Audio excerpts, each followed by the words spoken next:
Bonjour à tous et à toutes, merci pour votre accueil, merci aussi pour l'organisation de cette conférence par l'équipe du MAPRO et par son accueil aussi, puisque ça a été fait de manière assez rapide, dans un temps très court, et ça montre aussi votre professionnalisme, merci vraiment. Et puis je découvre aussi une île et ses habitants. Alors j'ai bien noté ici la Réunion Tuta des Nations.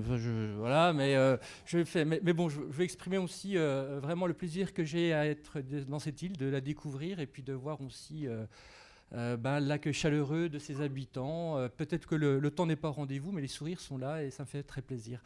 Voilà.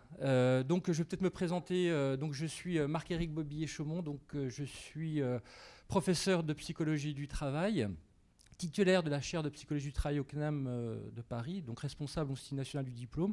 Et c'est à ce titre-là que je suis venu ces 2 jours présider les jurys au CNAM, parce que c'est mon rôle aussi de pouvoir évaluer et de valider pour le titre de psychologue du travail dans les 12 centres régionaux qu'on a en France et ultramarins, puisqu'on est aussi présent en Guadeloupe, en Martinique, et ici à La Réunion, et à Paris aussi, voilà. Et puis, j'ai une vie avant, puisque j'ai été professeur des universités à Lyon 2, où j'ai été aussi directeur adjoint d'un laboratoire de recherche. Et je travaille, et c'est ce qui m'amène aussi à faire cette conférence aujourd'hui, sur ce qu'on peut appeler pompeusement maintenant les transformations digitales. Hein. C'est devenu un mot à la mode, mais qui effectivement interpelle et qui questionne forcément... on l'a dit, les pratiques professionnelles, les métiers, les compétences, et y compris nos propres métiers, nous. Quand je dis nos propres métiers, nous, c'est tous ceux qui accompagnent les salariés et l'évolution des activités, puisqu'elles sont touchées par ces transformations digitales. Avant, on parlait de mutation du travail, mutation technologique, on parle de transformation digitale. Et aussi, ce que je remarque, c'est que tout ce qu'on dit là, ça a déjà été dit avant, bien avant nous, par d'autres auteurs, d'autres personnes, sur des transformations qui touchaient aussi le travail, mais avec, comme a évoqué Florent, des transformations qui étaient au départ automatiques, mécaniques, informatisées, qui sont plus technologiques. La seule différence que je vois, moi, c'est que tout s'accélère, tout devient plus vite, tout devient plus profond, avec un positionnement à négocier effectivement dans l'activité. C'est ce que je vois. Donc on mène des recherches, alors sur des technologies dites classiques, hein, c'est-à-dire que on accompagne les technologies dans les entreprises. Quand je dis classique, c'est les technologies mais sur lesquelles nous on est intervenus il y a une quinzaine, vingtaine d'années. Alors tu parlais de la banque. On a fait des recherches dans le domaine de la banque avec le ministère de la Recherche pour voir un peu les transformations de l'activité et des compétences et des métiers des conseillers clientèle et de l'organisation de la banque avec justement le passage à la banque électronique. Et tout ce qu'on a vu il y a 15 ans arrive là actuellement avec la disparition aussi des agences bancaires. Hein, c'est aussi une des conséquences. Vous voyez que toutes les grosses agences bancaires déclarent qu'ils vont fermer des postes, des agences et licencier des personnes. Donc ça, c'est gérer des outils classiques. On a travaillé avec l'APEC, l'Agence pour l'emploi des cadres, une recherche sur 3 ans pour voir un peu la transformation des métiers des cadres avec les transformations digitales. On a fait des recherches au niveau européen pour voir un peu comment les cadres européens se saisissaient des transformations et comment on pouvait aussi accompagner ces évolutions dans la réorganisation des métiers et des compétences également. Et je dirais ça, c'est un petit peu une des orientations qu'on a. Et puis l'autre orientation, c'est tout ce qui est technologie émergente et innovante. C'est-à-dire qu'on fait l'appel à nous pour essayer d'explorer le devenir du travail et des activités avec des technologies qui n'existent pas encore. Là, on parle d'intelligence artificielle, on parle de cobots, on parle de technologies ambiantes, pervasives, et on travaille avec des laboratoires, on travaille avec des startups, de technologies immersives, et on essaye de voir un peu le devenir du travail pour voir dans quelle mesure ces technologies sont acceptables du point de vue de l'activité. Parce qu'il ne faut pas oublier que ceux qui vont s'en servir, même si on aura un rôle peut-être de moins en moins important, comme tu l'évoquais, c'est quand même les individus, c'est quand même une organisation du travail, c'est quand même des clients. Et que si les clients, si les usagers, si les personnes avec lesquelles ces technologies vont collaborer n'en veulent pas, eh bien ça ne marchera pas. Donc nous, on essaye aussi de voir dans quelle mesure ces technologies sont acceptables du point de vue de l'activité. Ce n'est pas rendre acceptables ces technologies pour les individus, ce n'est pas forcer, hein, ce n'est pas changer les perceptions pour les rendre acceptables, c'est de voir quelles sont les transformations qu'elles vont susciter sur l'activité, sur les pratiques professionnelles, voire sur les compétences, pour essayer de coller le plus possible ces évolutions à quelque chose qui soit, je dirais oui, acceptable, qui soit intégrable du point de vue de l'individu et de ses évolutions et de ses aspirations. Donc on essaie de co-construire. Donc on est dans ce qu'on appelle une prospection d'acceptation de ces technologies. Alors, par exemple, on est sur des serious games où on met de l'intelligence émotionnelle et sociale dans ces serious games. On est sur des environnements, alors pas seulement au niveau du travail, mais aussi tout ce qui est environnement socio-domestique. C'est-à-dire vous savez que de plus en plus, il y a la problématique de la dépendance qui va arriver. On va vieillir de plus en plus, mais on va finir dans des états extrêmement dégradés, délabrés, sauf que ça coûte cher. Et donc, on pense à quoi ? Malheureusement, on passe toujours aux technologies. Et donc, on développe des technologies dites ambiantes, pervasives, ubiquitaires, qu'on va dispenser dans le domicile, qui seront invisibles, mais qui seront capables soit d'évaluer les risques et les chutes de la personne au domicile de manière très intelligente, soit de dialoguer avec l'humain pour pouvoir prendre en charge des actions, des commandes. Et donc, nous, on doit voir dans quelle mesure cette intrusion des technologies est acceptable, et surtout si elle ne rend pas plus dépendant l'individu de la technologie, au lieu de le rendre autonome. Donc trouver la juste place et la juste contribution. Vous voyez, c'est un peu l'idée. Et puis sachant aussi que ces technologies, elles ont un effet pas seulement sur l'individu, mais sur tout l'écosystème, c'est-à-dire les intervenants au domicile, les travailleurs au domicile, l'infirmière, la famille. Et eux aussi sont des prescripteurs ou des proscripteurs de l'outil. Donc on voit aussi tous les effets possibles sur ces environnements-là. Donc on élargit aussi le spectre, et c'est pareil dans le travail. Sur l'usine du futur, ce qu'on appelle l'usine 4.0, on intervient, c'est une usine hyper connectée avec des cobots. On voit la place du cobot avec le salarié. Donc on est vraiment... Et là, le psychologue du travail a un rôle énorme à jouer. Alors pas seulement le psychologue du travail, tous ceux qui travaillent dans le domaine des sciences humaines et sociales, parce que autant les ingénieurs, autant les informaticiens, autant les spécialistes des sciences dites artificielles, des intelligences artificielles maîtrisent l'aspect technique, mais ils ne connaissent pas du tout le travail, l'activité, ils ne connaissent pas du tout les individus. Et nous, on a un petit peu le lien et le lien entre ce réel du travail, de l'activité, qu'elle soit socio-domestique ou professionnelle, et les outils qui vont équiper cette activité. Voilà. Donc c'était un petit peu pour situer. Et puis dernière chose aussi, vous voyez que je suis très bavard, parce que je ne comptais pas parler autant. Et il ne faut pas que je parle trop, parce que j'ai mon fils qui est à la maison depuis 8 heures ce matin, je ne l'ai encore pas vu, qui est tout seul. Et il faut, quand je dis ça, je vois les regards assez sur moi. Et donc il faut quand même que je retourne chez moi pour pas qu'il meure de faim, ce petit. Voilà, il a 6 ans, mais ça va. Non, je plaisante, il n'a pas 6 ans quand même. Mais il est tout seul et il ne connaît pas l'île, donc voilà. Alors, l'objectif de mon intervention, c'est d'interroger la fonction que peuvent avoir les technologies comme un instrument potentiel du développement de l'activité, et de discuter plus généralement du rôle que ces environnements technologiques, que ces innovations technologiques peuvent jouer sur la qualité du travail et sur la qualité de vie au travail, qui sont, on le sait, des facteurs essentiels de la santé au travail. Alors quand je parle de qualité de vie au travail, je reviens sur ce terme parce que c'est un terme qui est souvent un peu galvaudé. Quand je parle de qualité de vie au travail, ce n'est pas seulement un environnement qui est épanouissant, qui est dédié à l'individu pour qu'il puisse effectivement bien vivre dans son travail. Effectivement, ça participe, c'est les conditions de réalisation de ce travail, mais c'est aussi la capacité à s'exprimer sur ce travail. C'est d'ailleurs de ce qui va ou ce qui ne va pas sur ce travail, et à participer aussi au développement de ce travail, de cette activité.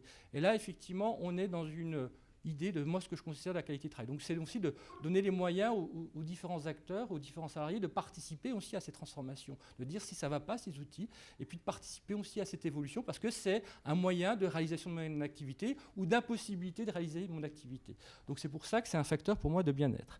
Et on va plus précisément voir dans quelles conditions ces dispositifs, ces technologies émergentes peuvent effectivement contribuer à mieux faire son travail.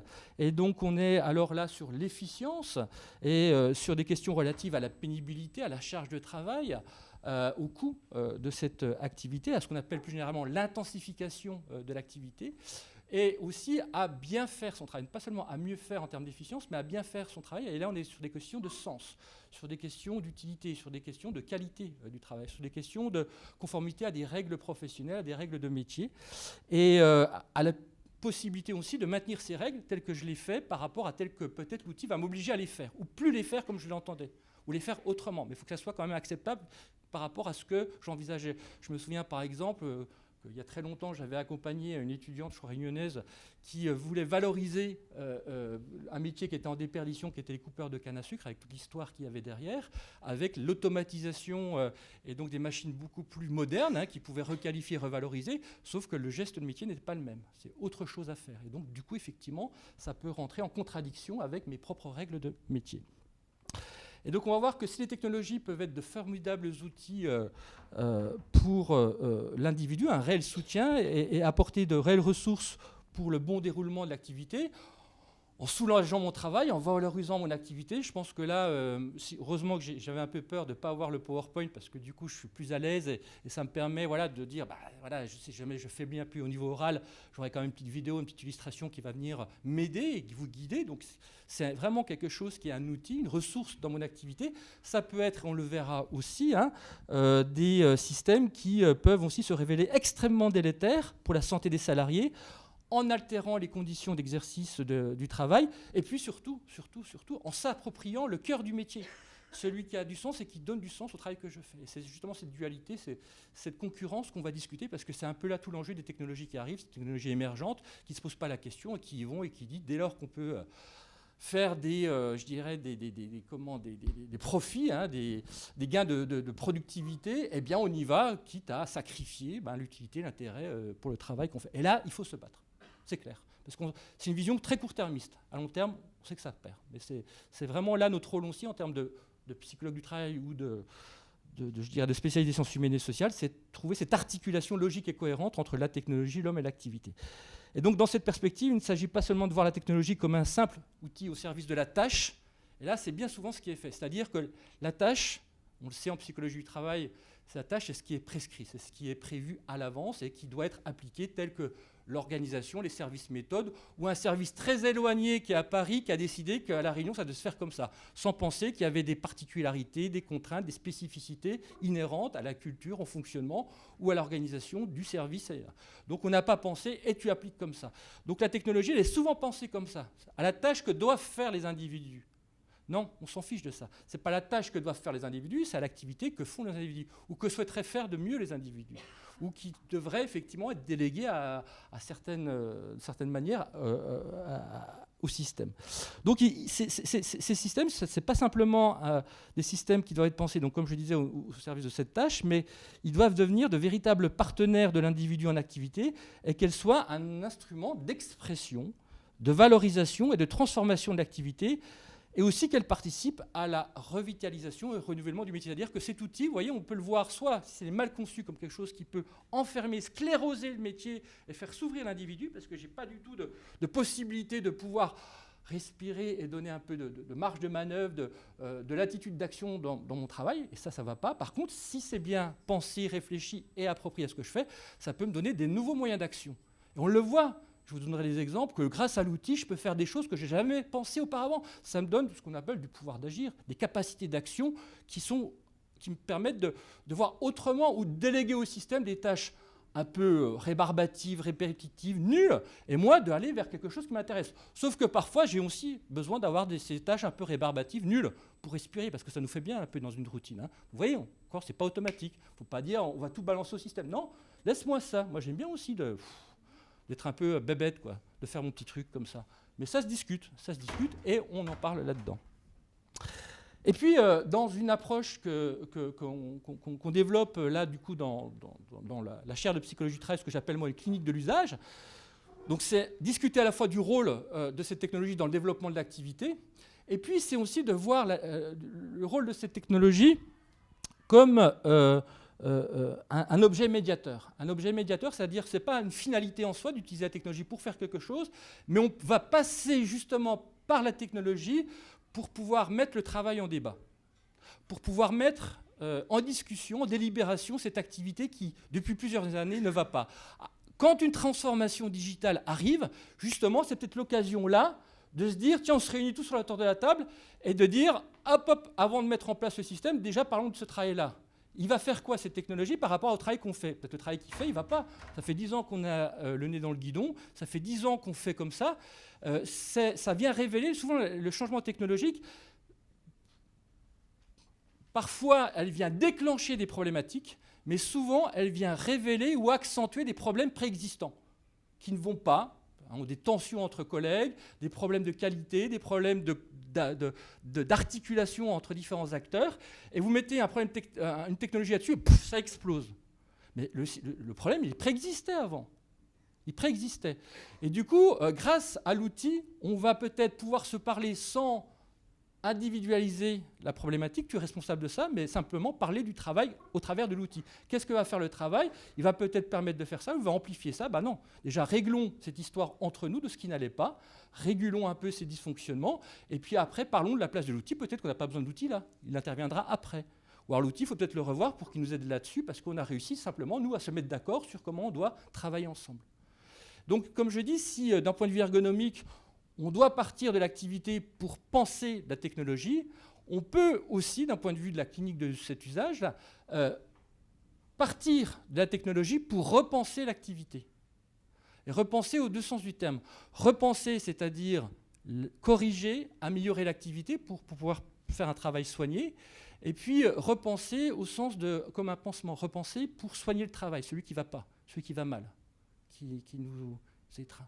Donc c'est un peu cette idée-là qu'on essaye aussi de mettre en place au travers de ces fameuses transformations pour rediscuter. Alors on utilise des méthodes de simulation, de projection, parce que, comme je disais tout à l'heure aussi, souvent on travaille sur des technologies qui n'existent pas encore. Et comment essayer d'anticiper une activité qui n'existe pas encore, puisque l'activité qu'on fait ne sera pas la même avec la technologie que sans la technologie. Et cette technologie, c'est un prototype, c'est un démonstrateur. Quand je parle d'intelligence artificielle à des personnes qui ont 90 ans, ou de systèmes pervasifs et ambiants, vous voyez qu'il nous faut des gros yeux. Et pourtant, il faut qu'on approche de cette activité en devenir. Et donc, on développe aussi, c'est tout aussi une approche qu'on a, des méthodologies un peu originales qui nous permettent de simuler cette activité presque réelle avec ce prototype-là. Donc c'est un peu aussi l'objet.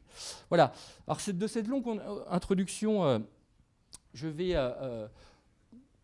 passer ça qui est un petit peu la synthèse pour aller directement sur les 4, je pense que je n'irai pas jusqu'aux 4 parce que ça irait beaucoup plus loin, sur les 4 niveaux d'analyse que je vous propose. D'abord, situer un peu ce contexte qui a déjà été rappelé dans l'introduction, qui a été fait tout à l'heure.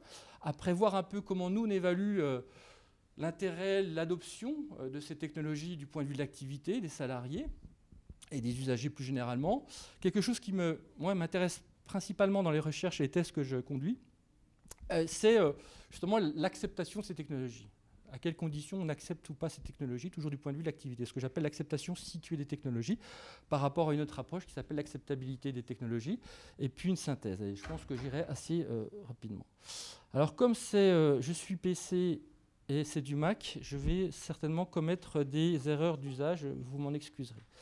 Alors, d'abord, sur le contexte socio-technique du développement de ces technologies, on peut voir, et ce que disait Florent tout à l'heure, c'est qu'on est sur une omniprésence des technologies, c'est-à-dire que les changements et transformations technologiques actuelles sont caractérisés par la rapidité, la diversité, la régularité, et puis une certaine forme de brutalité de toutes ces transformations qui touchent tous les secteurs de notre vie, qu'ils soient domestiques, social, de santé, de transport. Je n'ai pas mis militaire, mais on parle des drones tueurs aussi, etc. Bref, la technologie, elle est présente partout. C'est-à-dire qu'aujourd'hui, c'est plus comme avant, c'est-à-dire vivre à côté de l'ordinateur, c'est vivre dans l'environnement des technologies avec lesquelles il faut apprendre à composer et à s'organiser. Du coup, on voit que la technologie, c'est plus un simple outil au service de l'activité, mais c'est toute l'activité qui est reconfigurée, qui doit se réarticuler par rapport aux exigences, aux possibilités, aux potentialités de ces dispositifs, avec, justement, on l'évoquait aussi, des reconfigurations et ajustements majeurs sur nos propres pratiques. Et du coup, la question qui se pose, je pense, c'est pas imaginer ce que peuvent faire encore de mieux ces technologies, parce que ça, c'est effectivement toutes ces entreprises, toutes de start-up, ces laboratoires qui disent on vous promet des choses encore plus innovantes, ou alors on vous balance des intelligences artificielles qui ne sont vraiment pas, c'est vraiment du bidonnage, mais on est dans cette idée qu'on peut aller encore beaucoup plus loin jusqu'au transhumanisme et jusqu'à la singularité. Donc le transhumanisme, c'est l'idée de plus que les technologies soient à côté de nous, mais il y a une symbiose homme-technologie, c'est-à-dire que la technologie soit intégrée à l'humain pour pouvoir gérer justement cette masse de données, par exemple, que tu évoquais tout à l'heure, puisque on est complètement dépassé par les milliards de données qu'on produit chaque jour. Donc il faut qu'on ait une intelligence en nous pour pouvoir gérer toutes les informations qu'on produit. Donc on se mord la queue. Donc ça, c'est le transhumanisme, hein, et qui va nous donner cette soi-disant vie éternelle, je n'y crois pas du tout. En tout cas, compenser des pertes qu'on aura, physiques, organiques, psychologiques, par des implants. Et puis la singularité, c'est l'idée qu'à un moment donné, on en reparlera, c'est que cette intelligence, elle devient tellement intelligente qu'elle va dépasser simplement les capacités humaines. Et donc, nous, on sera au relais de cette... Là, pour l'instant, la technologie, et encore, nous sert, mais bientôt, on servira peut-être la technologie, quoi. C'est un peu l'idée, hein, c'est de s'engager. Donc, ce n'est pas imaginer encore ce que peuvent faire de mieux ces technologies, hein, mais c'est de s'interroger pour savoir ce que nous pouvons faire, nous, de mieux avec ces systèmes, et surtout, quels services ces systèmes doivent-ils nous rendre pour nous permettre de mieux travailler, de mieux nous accomplir dans l'activité. C'est ça qui est intéressant. Encore une fois, et peut-être que ces outils ne sont pas tous nécessaires, hein. Il y a cette effervescence, cette idéologie techniciste qui dit finalement la technologie, ce n'est pas une solution, mais c'est la solution à tous les problèmes. Ah, vous avez un problème en termes de bien-être, en termes de qualité, en termes de performance, en termes de communication, en termes de collaboration, pouf, c'est la solution technologique. Non. Ah non. Ça peut être un outil, ça peut être un moyen, ça peut être une ressource, mais déjà, regardons encore une fois ce qui ne va pas et construisons ensemble ces solutions, dont la technologie, ça peut être un moyen. Nombreuses fois, avec des industriels, on s'est un petit peu engueulé pour dire « mais attendez, vous allez trop loin, là, ça ne va pas aller ». On le voit, nous, dans nos études de terrain, les gens ne s'en serviront pas. Ça, on peut leur penser différemment, mais ça, il faut trouver le juste, encore une fois, curseur. Ça, c'est un... Alors, dans le rôle de ces technologies, on peut voir trois grandes fonctionnalités. Donc, c'est ce que j'ai évoqué tout à l'heure. Quand c'est un véritable partenaire de l'activité, c'est-à-dire que les technologies sont pensées pour un travail, pour une activité, pour des individus particuliers, tout ça. Donc, ce qu'on appelle des technologies supplétives, des technologies habilitantes ou des technologies capacitantes. Et bien là, ce sont des technologies qui vont effectivement renforcer, compléter, améliorer ou augmenter les capacités des individus d'un point de vue cognitif, organique, physiologique. Elles permettent d'être beaucoup plus précises, d'être beaucoup plus rapides sur des points, sur des tâches, sur des pratiques personnelles ou professionnelles. Et donc, elles deviennent de véritables partenaires dans le travail, comme on le voit avec ces cobots, hein, c'est-à-dire des robots collaboratifs où il y a un partage de travail entre l'homme et la machine, mais ça a été pensé pour effectivement pouvoir donner à cette machine un travail qui soit complexe, soit un peu exigeant physiquement, et l'individu qui garde un peu l'intérêt et l'utilité de sa tâche. Et donc, ces systèmes nous permettent de faire mieux et plus avec ces systèmes que sans ces systèmes. C'est l'idée. C'est qu'il y a un réel gap. Je vais prendre un exemple tout bête, enfin deux exemples que je vois de plus en plus. Par exemple, mon téléphone portable avec plein de bêtises en termes d'appli, mais il y en a au moins deux que je trouve qui me donnent un pouvoir d'agir. C'est ça, c'est le pouvoir d'action que je n'aurais pas, un rayonnement d'action, des possibilités que je n'aurais pas sans lui. C'est quand je prends souvent le train entre Paris et d'autres régions, et je reviens des fois tôt ou tard le soir, et je peux être dans ma famille, pas comme ce soir malheureusement. Et voilà. Je ne passe petit passement au cœur. Voilà. Et du coup, j'arrive au train et je peux avoir le train, sauf que c'est une réservation TGV. Et on me dit, ah non, vous ne passez pas, vous avez des portiques maintenant, vous avez déjà vu un TGV, il y a des portiques.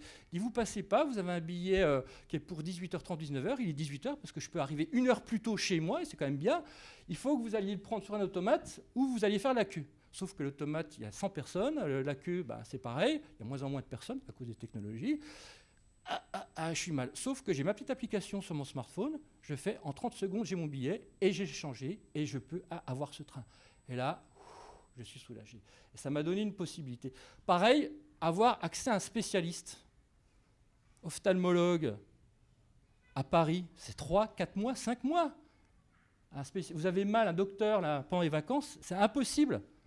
Et il y a une application qui s'appelle Doctolib. Vous l'ouvrez, vous regardez, tac, et le lendemain, j'ai mon rendez-vous chez l'ophtalmologiste. Le soir, j'ai le rendez-vous chez mon médecin.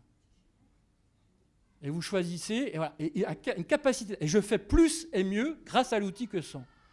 Vous voyez, c'est des ressources. Et dans le travail, on peut avoir ces mêmes outils-là, ces mêmes environnements, parce qu'ils sont pensés, parce que ça répond à un besoin, parce qu'effectivement, c'est facile d'utilisation, on y reviendra. Enfin, il y a tout un ensemble qui sont faits pour... Alors après, on peut effectivement voir que c'est un problème aussi d'accès, de errance médicale, mais en tout cas, c'est un outil qui me permet d'avoir des modalités d'action élargies.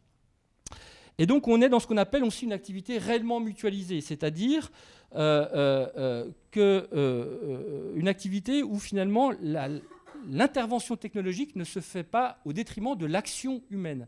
L'un est pensé par rapport à l'autre, et le cœur du métier, celui qui a du sens et qui donne du sens par rapport à ce que je fais, il est laissé à l'individu. Ce qui n'est pas vrai dans le deuxième cas, où on est plutôt sur ce qu'on appelle des technologies substitutives. Et là, on l'a vu dans la vidéo que tu as montrée, hein, c'est effectivement cette idée que pour des raisons alors de fiabilité, de robustesse, de sécurité, et puis surtout des raisons économiques, faut pas évacuer, eh bien, on va remplacer purement et simplement l'individu par ces technologies, ce qui existait déjà dans la robotisation classique des années 70-80 et qui effectivement va s'amplifier avec, on a vu un peu ces robots intelligents ou l'intelligence artificielle. Et donc on est dans ce qu'on appelle la digitalisation des emplois, donc le remplacement, le grand remplacement, certains disent, de l'homme par ces technologies. Et on le voit par exemple sur la courbe en bas, le trading à haute fréquence, ça touche des emplois. Alors on est dans ce qu'on appelle la polarisation des emplois. Polarisation des emplois.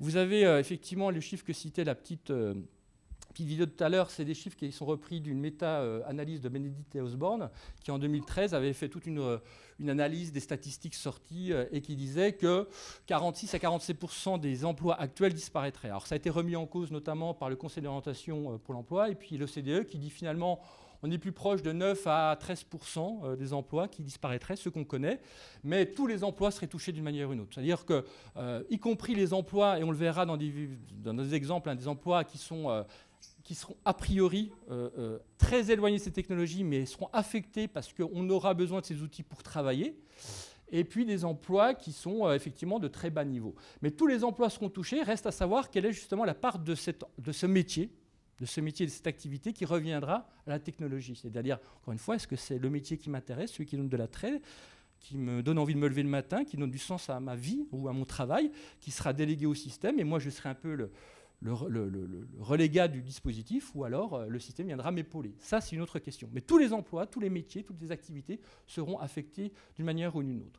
Et ce que disent aussi les études, c'est que il y a une polarisation des emplois. C'est-à-dire qu'on pourrait voir que certains emplois pourraient quand même être moins touchés et affectés. C'est ceux qui sont au-dessus et en bas de tous les emplois. Alors, polarisation des emplois, au-dessus, c'est-à-dire tous ceux qui réclament une intelligence humaine, sociale, éthique, de créativité, que ne pourraient pas faire les robots. Alors, on parlait tout à l'heure de ceux qui sont dans l'assistance médicale, dans le métier artistique, dans le métier de l'enseignement, la formation, la psychologie du travail pour l'instant. Peut-être que plus tard on verra. Donc tous ces métiers où chef d'entreprise, etc., etc.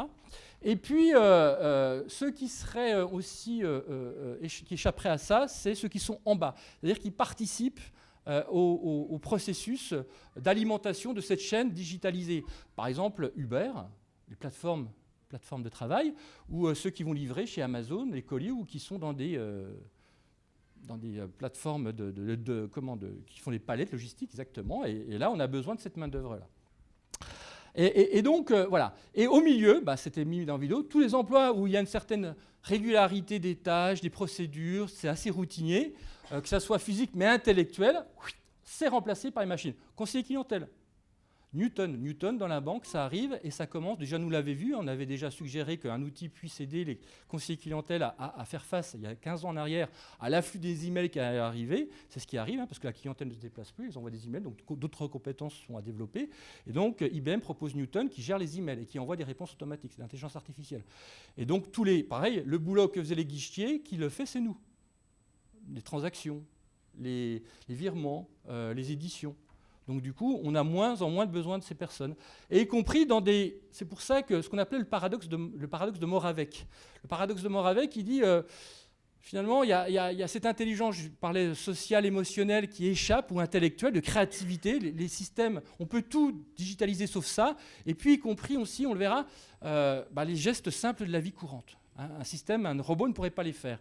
Alors quand je dis créativité, imagination, le trading à haute fréquence, Trading à haute fréquence, c'est acheter et vendre des actions. Et il y a des millions d'informations à gérer en même temps, parce qu'il suffit que Trump fasse encore une connerie. On sait que comment le nouveau Premier ministre Boris Johnson est arrivé et il fait avec le Brexit, qu'est-ce qu'il va faire? Ça va avoir des répercussions sur le marché, donc achat et vente. Donc toutes ces informations-là, il faut pouvoir les avoir très rapidement pour savoir si on va vendre ou pas acheter des actions. Et donc, si on le fait faire par un robot, intelligence artificielle, en un clignement d'œil, il fait 40 000 actions de vente et d'achat, avec toutes les informations qu'il a. Et donc, il est beaucoup plus performant qu'un humain. Et vous voyez que la part de trading à haute fréquence, donc d'humains, enfin d'opérations de vente des actions dans le monde faites par des robots, c'est des chiffres qui datent simplement de 2009, il y a 10 ans. Donc, on est à 70%, là, on doit être à 80-90%.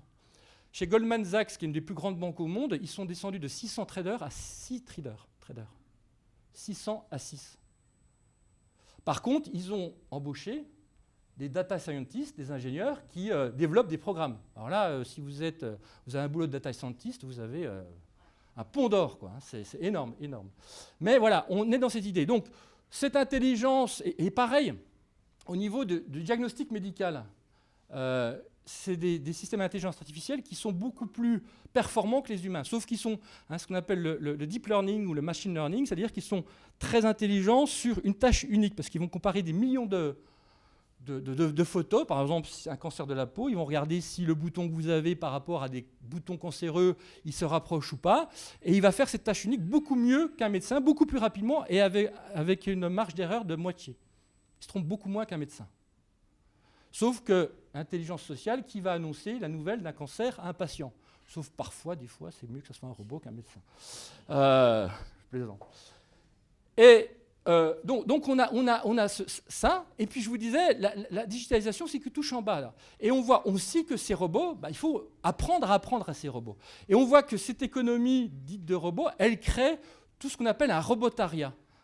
On parlait d'une main-d'œuvre, et il y a un sociologue qui s'appelle Césari, ouais, qui parle de doigt d'œuvre comme de clic d'œuvre, c'est-à-dire la personne qui tape sur son ordinateur à longueur de journée. Ça veut dire quoi?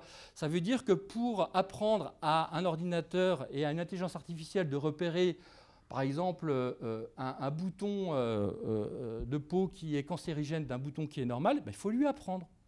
Ou simplement, je vous dis, il est très bête, l'intelligence artificielle, il ne sait pas distinguer un chat d'un chien.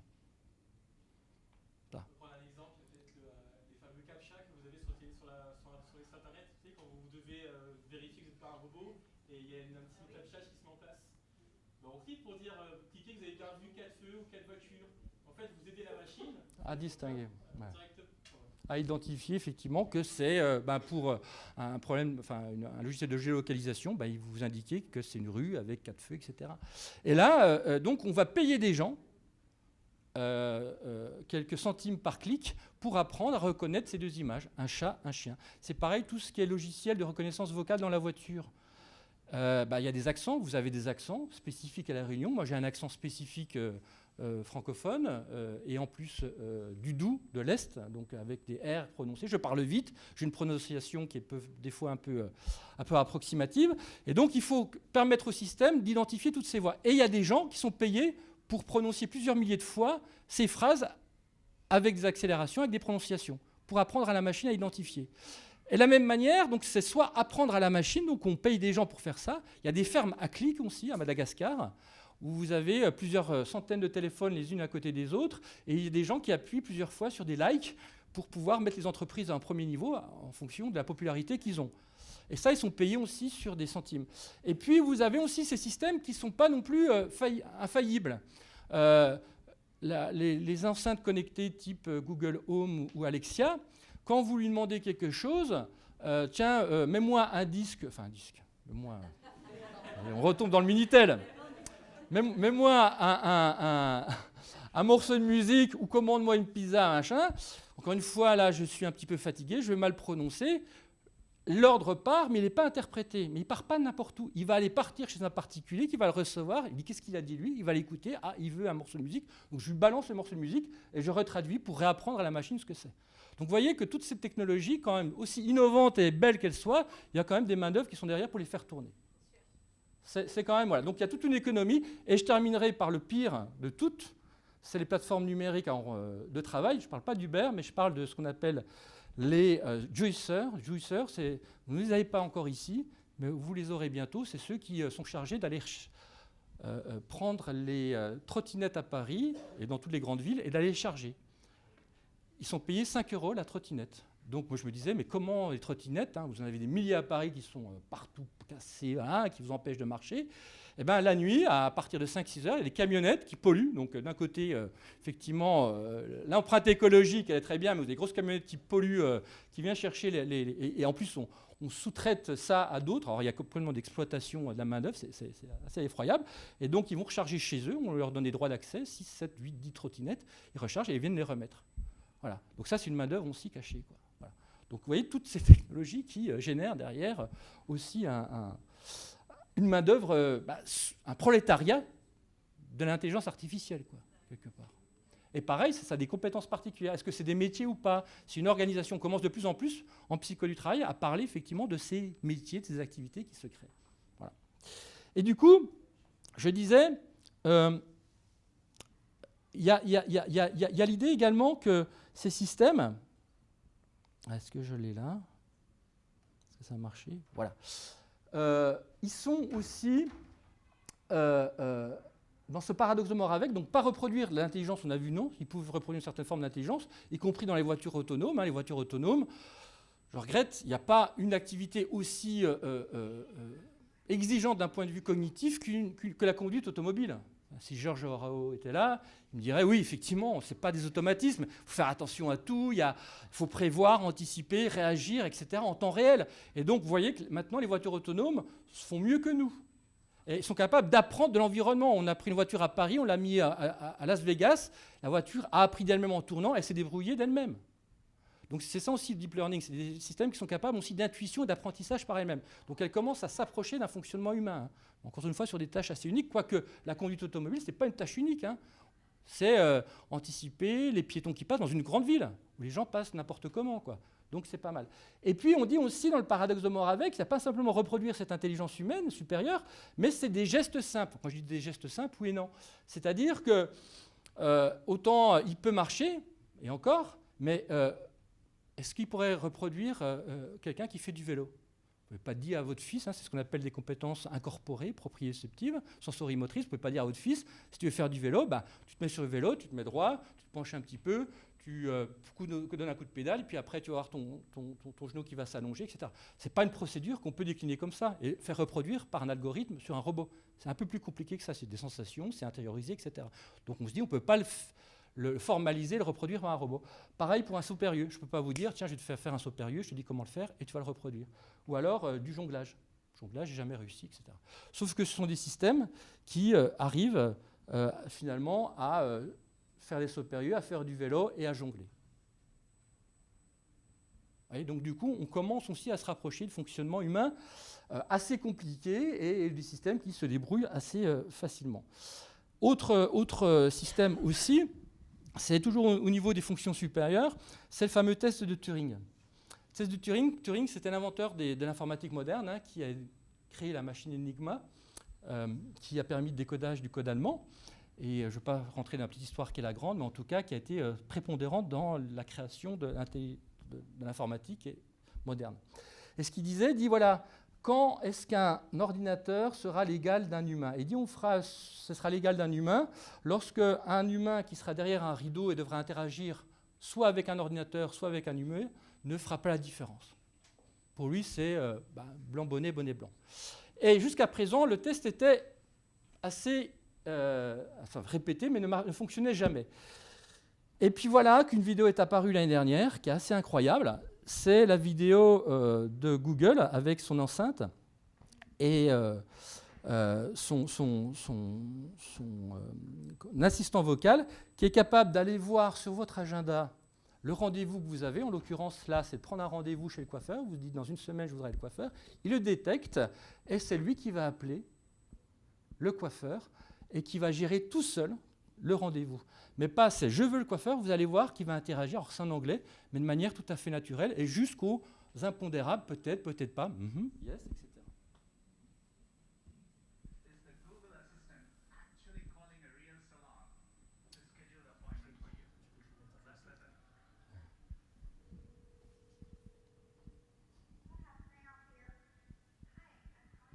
Donc à gauche, c'est l'assistant vocal qui parle. Donc vous voyez, il dit c'est l'ordinateur qui fait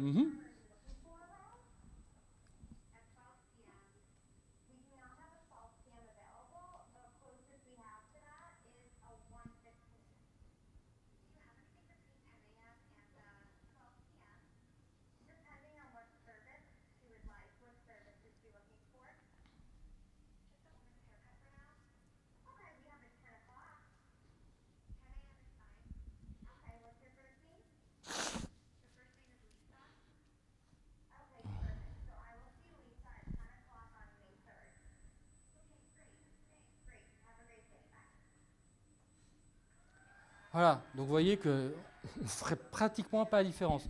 Et alors comment on fait escape là?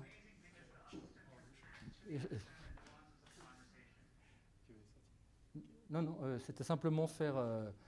laissez la vidéo parce qu'elle va tourner en boucle sinon. PC, je fais escape, c'est tout. Hein. Mac, vous voyez, tout, ouais, comme c'est simple, hein, je ne veux pas dire, mais bon. Voilà. Et donc là, on voit effectivement que c'est un système qui fonctionne de manière totalement transparente pour l'individu et que là, derrière, hein, la coiffeuse ne voit rien. Et même sur des tâches complexes où vous avez, il téléphone à un restaurant, il faut discuter des menus, de la table, la réservation, de la proximité vers la fenêtre ou pas, et du changement d'horaire. Et il gère, mais tout à fait facilement, quoi. C'est incroyable. Et sur des tâches complexes qui réclament, encore une fois, une réactivité et une intelligence située. Jusqu'à cette singularité, je dis, on ne verra plus la différence entre l'homme et la machine. Là, c'est la même chose, sauf que, je ne sais pas si vous arrivez à lire. Donc pareil, un système qui appelle quelqu'un. Et donc la personne, il lui dit, mais vous êtes une intelligence artificielle. Il dit, comment? Mais non, je ne suis pas une intelligence artificielle. Vous avez vraiment l'air d'un robot. Je suis un être humain. La connexion est mauvaise, désolé. Dites-moi, je ne suis pas un robot, s'il vous plaît. Je vous crois. Je ne suis pas un... Et toujours la même rire. En fait, c'est un robot. Toujours la même rire, la même phrase, etc. Et elle ne dira jamais « je suis un humain » ou « je ne suis pas un robot ». Quoi. What? Voilà. Et on va voir tout ça tout le long. Et c'est un robot. Et vous voyez, on va se retrouver dans ces situations où on ne saura pas avec qui on interagit, quoi, parce qu'on sera sur des systèmes aussi performants que notre mode de fonctionnement. Quoi. Alors, dans cette idée, du coup, dans cette évolution des systèmes, et on voit qu'il va très rapidement, il y en a qui vont jusqu'à dire, et là ça pose des problèmes d'un point de vue éthique, à dire il nous faut donner des droits à ces systèmes techniques. Vous voyez, déjà, de leur reconnaître une place et un rôle tout à fait particulier et singulier dans notre société, parce que, d'une part, il commence à être, vous voyez, un niveau d'intelligence qui pourra peut-être, on ne sait pas, il y en a qui disent jamais, peut-être d'autres qui disent, comme des grands auteurs comme Stephen Hawking ou d'autres, qui disent si, il faut être assez vigilant sur le niveau d'autonomie qu'on donne à ces systèmes, parce qu'à un moment donné, la singularité ne pourra plus les rattraper. Donc la question reste posée. Voilà. Et ils disent qu'il faut donner ces droits aux robots, parce qu'ils pourraient avoir une conscience. Et comme on le voit là, par exemple, l'exemple d'une conscience, c'est un robot qui est capable de détecter les tweets de Trump, de les découper et de les brûler. Donc on peut dire qu'il a une certaine conscience humaine, quoi, hein, c'est ce robot. Voilà, mais au-delà de ça, pourquoi aussi donner ces droits à ces robots? C'est aussi parce qu'ils peuvent être à l'origine d'accidents. Et on voit la voiture autonome, il y a une grande question qui se pose, c'est jamais la voiture autonome, donc vous avez différentes classifications de 1 à 5. Le dernier niveau, c'est une voiture complètement autonome. 4, si vous avez une prise sur encore la voiture, vous pouvez la reprendre en main. Eh bien, si jamais il y a un accident, si jamais la voiture décide un jour, et on fait plein de tests, de savoir est-ce qu'il faut mieux écraser une vieille dame de 55 ans ou de se jeter soi-même sur... Enfin, 50 j'ai 50 ans, pardon. C'est la fatigue. J'ai quand même toute une journée de soutenance, donc je peux me permettre ces petits impairs. Donc, est-ce qu'il faut mieux écraser une vieille personne de 95, 50, 100 ans, voilà, ou se mettre soi-même, ou la voiture qui doit aller dans un abribus et nous-mêmes nous mettre en danger? Et donc, on pose des problèmes où il y a plein de dilemmes, hein, de dangers. Mais bon, s'il y a un accident, c'est la faute à qui? Est-ce que c'est la faute à la voiture qui a mal été programmée, donc au logiciel, au programmeur? Est-ce que c'est le constructeur, le fabricant? Est-ce que c'est le vendeur ou c'est vous qui avez acheté? Donc ça, c'est des questions qui se posent d'un point de vue juridique. Et puis, autre chose, pourquoi aussi donner des droits à des robots? Eh bien, c'est aussi un peu plus subtil que ça, vous allez le voir, parce qu'il y a quelque chose qui ici se crée avec ces systèmes, ces robots qui seront de plus en plus présents dans nos environnements de vie. C'est le premier bug que je vais avoir. Si on refait, non, on remet.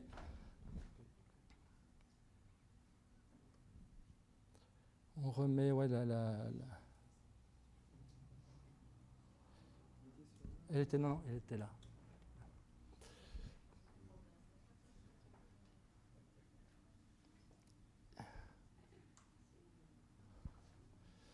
Voilà, on va essayer. Bon, ça ne fonctionne pas, voilà. Alors, c'est pas grave. C'est un robot, normalement, vous voyez, c'est Boston Dynamics. On voit un robot qui peut être utilisé justement dans les services de plateforme logistique, qui va chercher des colis et les amène. Et donc, pour montrer un petit peu la robustesse du dispositif, vous avez l'expérimentateur qui s'amuse un petit peu à le pousser, comme ça, avec le robot qui retient et qui marche. Et puis, à un moment donné, il prend un gros balai, puis il le pousse violemment. Et vous avez le robot qui tombe.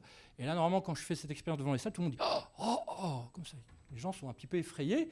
Et quand ils ont mis ça en ligne, vous avez eu plein de commentaires de gens qui ont dit « Mais qu'est-ce qui vous a fait ce robot? Vous lui faites du mal, il ne vous a rien fait, vous êtes des monstres, vous pouvez faire du mal à un chat ou à un petit bébé si vous faites du mal à un robot. » Et l'idée, c'est ça, c'est que finalement, avec ces robots, on crée un lien affectif émotionnel, comme tout objet finalement, comme tout artefact, votre ordinateur, votre téléphone portable. Imaginez votre téléphone portable. Qu'est-ce que vous feriez sans votre téléphone portable? On voit que des liens, et on a fait même à Grenoble des collègues avec des robots qui sont moches, immondes, etc., avec des personnes âgées qui les voient pour la première fois, qui disent « je n'en veux pas », puis au bout de 10 minutes d'interaction, ils commencent à les dire « oh, le petit robot comme il est mignon », etc. Donc il y a un lien affectif émotionnel qui se crée avec ce système. Et en fait, l'idée, c'est comme on le voit là, nous on a fait une étude sur la mise en place des robots dans un EHPAD pour justement voir un peu l'environnement, comment il était, quels effets en termes de remédiation cognitive et psychique il avait auprès des personnes âgées, mais aussi comment il transformait l'activité des personnels qui veillaient à la santé de ce personnage. Et donc, effectivement, il y a un lien, vous voyez, ce petit robot, c'est un robot paro, il est tout mignon, un lien affectif. Et l'idée, c'est pour protéger psychiquement les personnes, il faut protéger aussi les robots. C'est ça, ce lien-là. Parce qu'il y a une empathie qui se crée entre le système et ces robots. Et c'est l'idée, là, qu'on a derrière. Et d'ailleurs, Tisseron, qui a beaucoup travaillé là-dessus, a indiqué dans un de ses ouvrages que les démineurs de l'armée préféraient garder le robot qui va déminer les mines, de peur de le casser, et d'aller à sa place. Parce qu'ils avaient créé un lien avec ce robot-là. Donc ça va assez loin, quoi. 10 systèmes. Et puis, troisième type de technologie, les technologies, le rôle, c'est des technologies dites palliatives. Alors les technologies palliatives, comme son nom l'indique ou pas, c'est des technologies qui ont pour objectif de compenser ou de combler des dégradations, des déficits, des faiblesses qui peuvent arriver par différentes causes, que ce soit lié au handicap inné ou acquis. Donc on est plutôt sur des technologies d'assistance, ou ce qu'on appelle les symbiotiques, vous voyez, donc ces systèmes robotisés qui sont reliés aux nerfs et éventuellement aussi au cerveau des personnes, ou ces fameux exosquelettes qui vont permettre de garder aussi une tonicité, une force, malgré l'apparition de certaines maladies comme les TMS, où on est soit dans l'intervention de type tertiaire, maintenir malgré tout le travail, faire le travail, ou primaire, c'est-à-dire qu'on peut prévenir l'apparition de ces exigences ou de ces astreintes physiques, par exemple sur le travail en hauteur, où on voit effectivement que ça va permettre, par exemple, alors j'espère que ça va marcher, de réaliser un travail avec l'aide de ces dispositifs.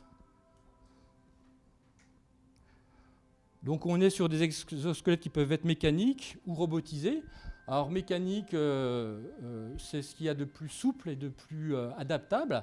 Et puis vous avez effectivement des exosquelettes un peu robotisés qui, du coup, vont presque faire le geste, accompagner le geste, mais soulager énormément le geste de la personne avec des vérins hydrauliques, etc. Donc, vous voyez, on est sur des gestes bien sûr répétitifs où il y a une sollicitation des tendons et des muscles.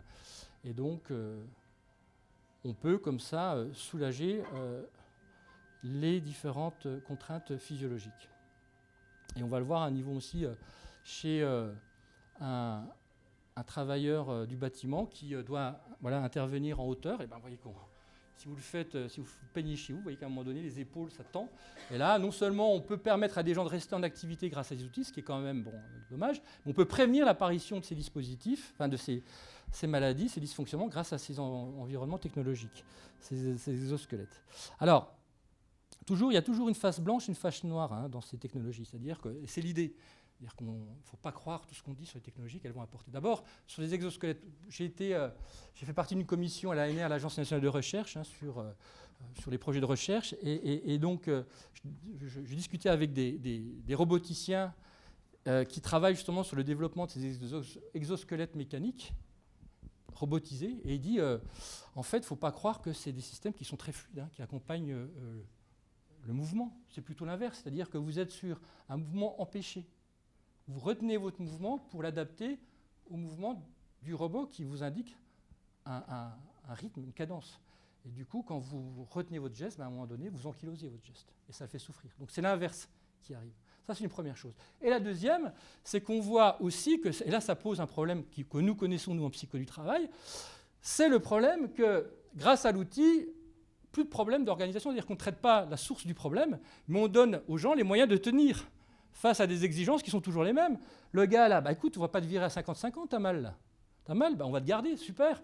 Mais les cadences seront toujours les mêmes parce qu'on lui donne les moyens de tenir face à des rythmes et des exigences qui sont toujours... Voire d'augmenter la cadence parce qu'il a des outils et d'individualiser la problématique. Tu n'y arrives pas, mais on t'a équipé. Il faut être attention, quoi, sur les objectifs organisationnels de ces technologies, quoi. Il faut être extrêmement vigilant, quoi. Pareil, surtout ce qu'on voit avec les développements d'outils, vous savez, de bien-être au travail, quoi. C'est-à-dire qu'on va améliorer le bien-être avec des environnements et des outils qui vont calculer le nombre de pas, le nombre de sourires, voire des systèmes que j'ai vus qui calculent, soi-disant avec l'intelligence artificielle, combien de fois vous souriez ou vous tirez la tronche à journée, et qui dit ça ne va pas, donc vous alliez consulter, vous fassiez des examens. Et on vend ça, quoi. Comme s'il suffisait de mettre ça en place pour stimuler les gens. Un peu plus compliqué que ça. Un peu plus compliqué que ça. Et sur la mise en place de ces technologies, en fait, il y a deux dynamiques et deux logiques. On peut être soit sur des technologies dites itératives et incrémentales, c'est ce qu'on essaie de faire, nous. C'est-à-dire qu'on essaye de mettre en place des technologies qui soient finalement dans la filiation des outils et des usages que les gens connaissent. Par exemple, là, vous voyez, je suis perturbé dans mon activité parce que j'utilise un Mac et pas un PC. Et ça perturbe mes usages, mon fonctionnement. Et du coup, je dois penser à chaque fois, donc normalement, c'est pour ça que je suis peut-être moins bon que d'habitude, à cause de l'outil, voilà. Parce que du coup, à chaque fois, je dis attention, il faut que j'appuie, mais ça altère la spontanéité de mon action, mon engagement aussi dans l'activité, parce que c'est pas un système qui est dans la logique, dans ce qu'on appelle des schèmes d'usage, quoi, classiques. Et je vais prendre un autre exemple. Si je vous dis tiens, demain vous allez utiliser, parce que vous êtes souvent en réunion, vous prenez souvent des notes, dans la suite Office, un logiciel qui s'appelle OneNote qui permet de prendre des notes. Vous allez me dire waouh, OneNote, je ne connais pas, on va me demander. Sauf que OneNote, c'est dans la suite Office de Windows. Et dans Windows, vous avez tout un environnement que vous connaissez et vous maîtrisez déjà. C'est-à-dire que vous avez les mêmes boutons, les mêmes options, les mêmes dénominations de fonctions. Et donc, vous avez déjà ça, vous faites des transferts d'usage.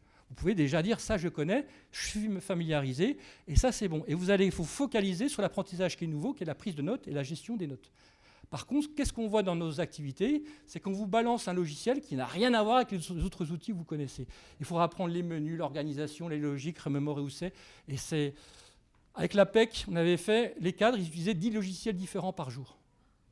En moyenne, minimum, 10. Et bien sûr, ce qu'on disait, ce n'est pas les mêmes logiques. Il faut sauter de l'un à l'autre, c'est extrêmement épuisant, quoi. On en a marre. Et bien souvent, on n'est pas sur des logiques itératives ou incrémentales qui permettent des transitions d'usage ou des transferts d'usage d'un outil à un autre et qui favorisent l'appropriation pour se focaliser sur ce qui est nouveau. On est plutôt sur des ruptures d'usage et ce qu'on appelle, alors je suis désolé du terme parce que maintenant on parle de disruptif, mais je ne vais pas mettre le copyright, mais ça fait une dizaine d'années moi que j'en parlais déjà, sur des technologies disruptives. C'est-à-dire non seulement des usages qui sont complètement différents de ce que vous utilisez. Encore une fois, demain vous utilisez un Mac pour travailler, le nombre d'erreurs et vous allez être extrêmement énervé, quoi. Ça, vous allez vous prendre la tête parce que vous n'allez pas vous y retrouver entre les pommes, les machins, les erreurs, ou un clavier QWERTY ou AZERTY, quoi, hein, simplement ça. AZERTY ou QWERTY, vous voyez que ça vous prend la tête, quoi, parce qu'il faut quand même un temps d'adaptation. À imaginer quand c'est tout un environnement nouveau, quoi. l'APEC, j'en parlerai après, mais voilà. Et le problème, c'est que ce n'est pas simplement des logiques d'usage à apprendre, mais c'est un métier nouveau à réapprendre. C'est-à-dire que de plus en plus, la maîtrise d'un métier est liée à la maîtrise de l'outil, que ce soit chez des ingénieurs, des contrôleurs de gestion, des comptables, des conseillers clientèle. De plus en plus, pour pouvoir travailler, il faut pouvoir maîtriser l'outil. Si vous changez l'outil, c'est de nouvelles façons de penser, de se représenter, d'organiser, de collaborer et d'agir dans le travail.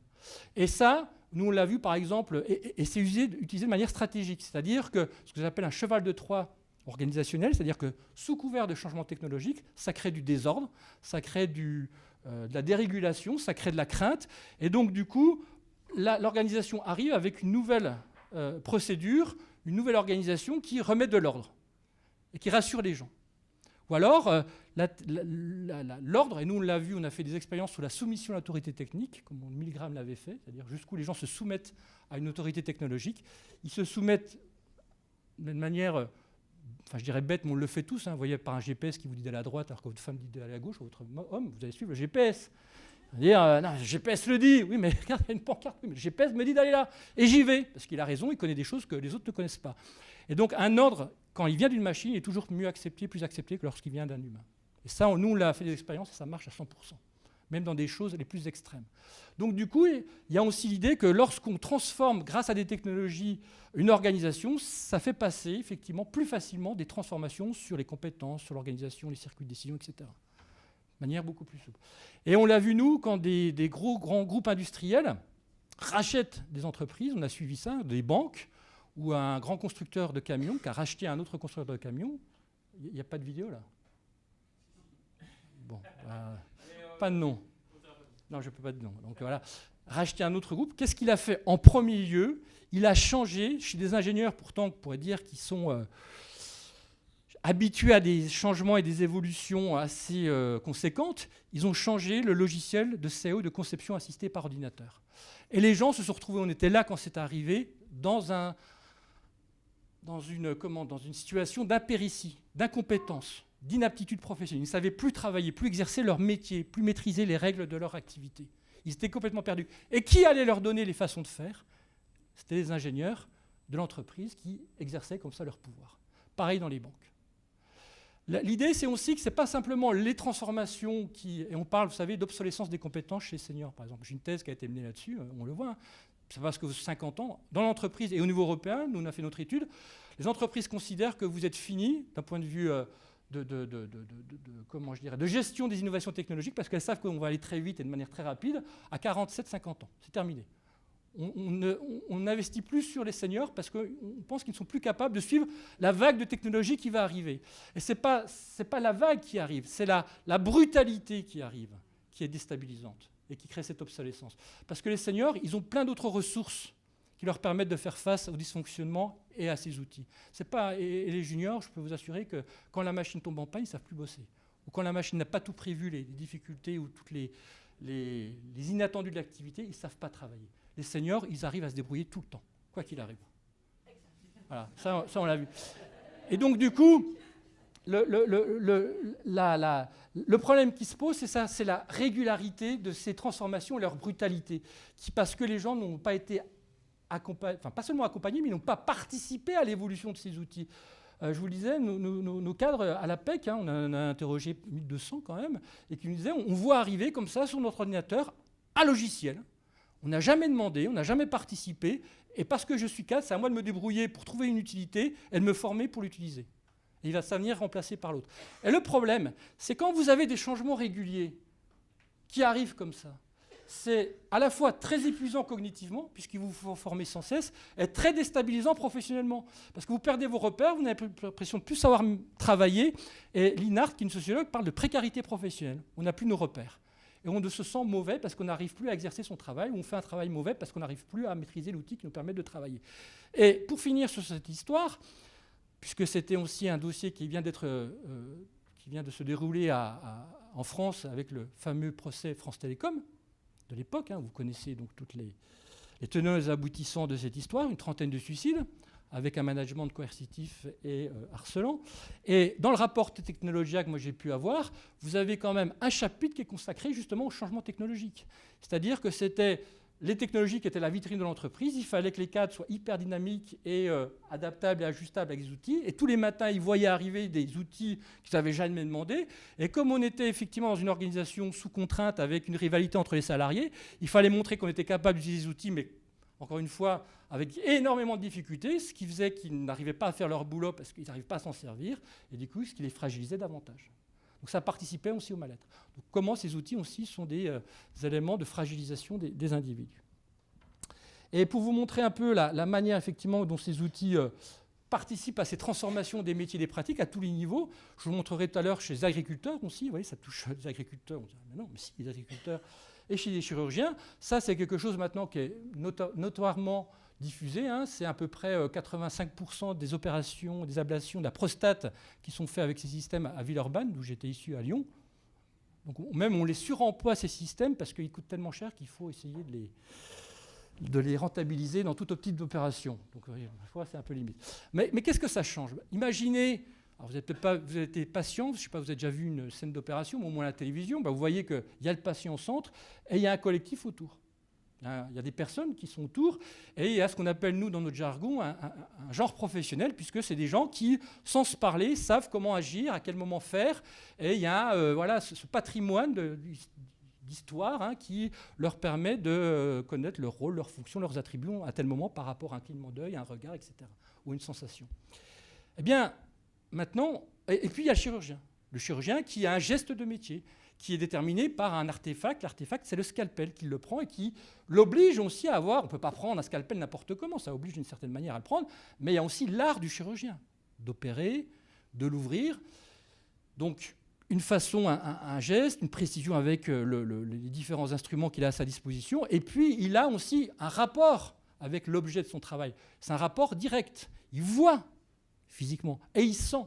Le chirurgien, il me dit, moi, quand j'ouvre le corps, simplement à la vue et à l'odeur, je suis désolé de la soirée, mais je sais comment le patient se porte. Qu'est-ce que je vais trouver dedans hein?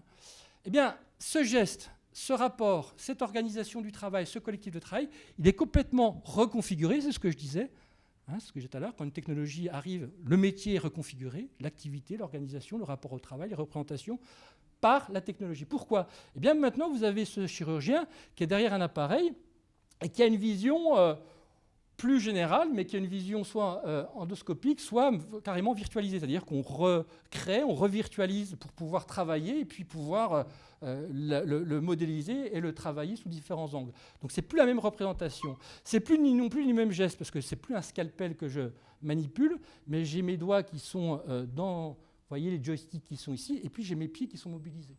Donc c'est d'autres aptitudes physico-motrices à développer. Et puis, c'est une autre organisation, un autre collectif de travail, puisque c'est un collectif qui est éclaté, cette fois-ci, c'est plus réuni. Et même les gestes de métier évoluent du côté de la infirmière du bloc opératoire qui avait un métier prestigieux, parce que maintenant, vous voyez qu'elle devient une technicienne qui enlève et qui lave les bras du robot. Alors, est-ce que c'est mieux, est-ce que c'est moins bien? Mais tout est éclaté, tout est reconfiguré. Et il faut prendre ça en compte. Et j'avais expertisé un article pour une revue, où même les chirurgiens qui transmettre ces nouveaux gestes à leurs jeunes collègues disaient qu'ils étaient incapables de formaliser, d'expliciter justement ces savoirs parce que c'est totalement nouveau. Ils ont du mal à l'expliciter, oui, à le rendre visible, enfin tangible, pardon, d'un point de vue verbal pour pouvoir le transmettre à leurs collègues. Donc c'est autre chose, c'est différent. Et les avantages quand même, parce qu'il y a quand même de sacrés avantages, hein, c'est que vous voyez que c'est une chirurgie qui est micro-invasive, c'est-à-dire qu'on perce un trou ici pour mettre la caméra, là pour mettre le scalpel qui est de quelques millimètres, et puis on intervient. Donc du coup, on réduit, et c'est pour ça que c'est souvent utilisé d'à peu près 2/3 les séjours. Donc c'est moins traumatisant pour l'individu, ça coûte moins cher pour la collectivité et pour les hôpitaux.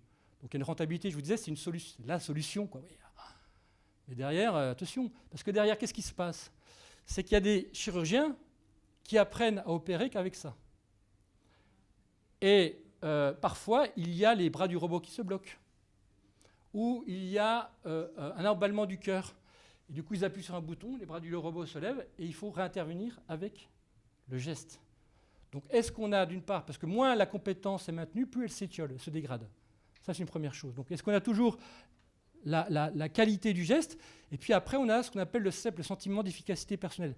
La confiance dans son geste. Parce que moins vous le maintenez, moins vous avez confiance. Vous avez toujours peut-être le bon geste, mais vous avez moins confiance dans la dextérité, la précision de ce geste. Et donc c'est là où on peut commettre des erreurs.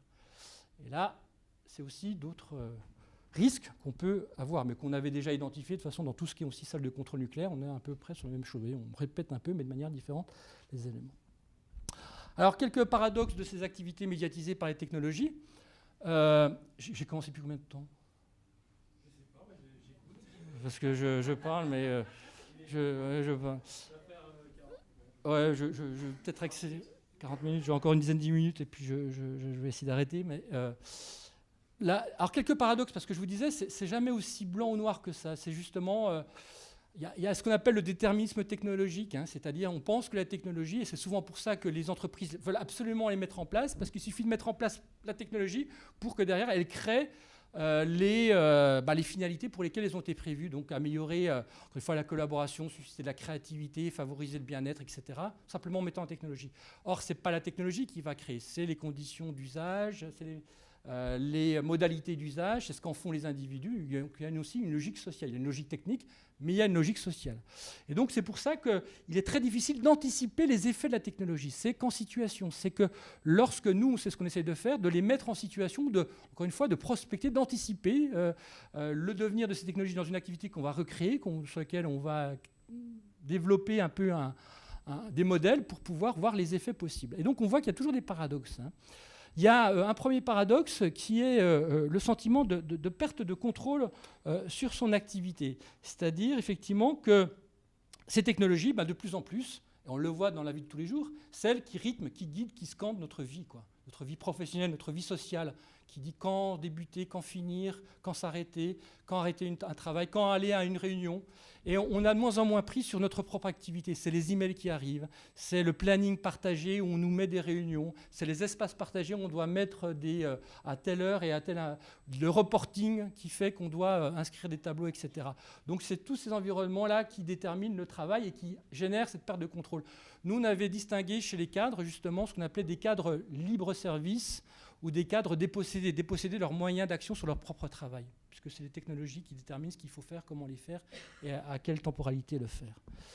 Et puis, en même temps, ou inversement, on a un accroissement du contrôle sur l'activité, c'est-à-dire que ce sont des systèmes qui déterminent et encadrent le travail à faire et qui permettent aussi d'évaluer le travail qui a été fait, ce qu'on appelle des systèmes infonormatifs, donc des systèmes qui disent comment tu dois travailler et pas autrement, et si tu as bien travaillé, et ça détermine non seulement les savoir-faire, mais aussi les savoir-être.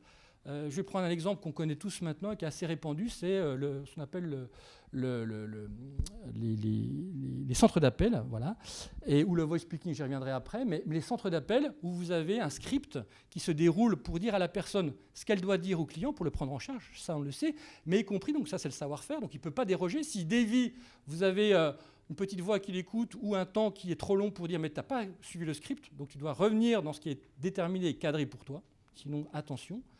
Et même sur le savoir-être, parce que derrière, vous avez aussi le système qui dit les temps de silence, s'il faut monter sa voix ou descendre sa voix. Et ça, c'est du paraverbal. Et le paraverbal, c'est des émotions. Donc même le système détermine sa façon d'être dans le travail. Donc on est sur des dispositifs comme ceux-ci, et de plus en plus nombreux, et c'est ça aussi qui fait peur, c'est qu'on vous présente des systèmes, comme on le voit dans l'industrie 4.0, par exemple, l'usine du futur, on a des systèmes qui sont non seulement, et j'y reviendrai, capables d'évaluer le travail qui est fait, mais de prédire le travail qui pourrait être mal fait. Et donc alors l'individu, vous voyez, à rigueur, je peux encore dire, si je vais, mais on va me dire, tu vas faire un travail d'ici 10 minutes qui sera mauvais. Et je suis capable de l'évaluer par rapport à tout ce que tu as fait et par rapport à ce qu'on appelle le big data, donc toutes les données de référence que j'ai. Et là, je suis complètement soumis au système. Et c'est ça, l'usine connectée, c'est aussi ça, c'est de mettre en réseau cette usine pour pouvoir anticiper les difficultés, les erreurs possibles de l'individu. On a aussi une absence de visibilité, c'est les modalités de travail qui changent, hein.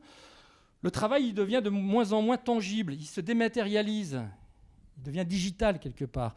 Et donc, on a une absence de visibilité sur son activité. On a du mal à évaluer sa contribution effective sur un processus totalement dématérialisé, éclaté et morcelé.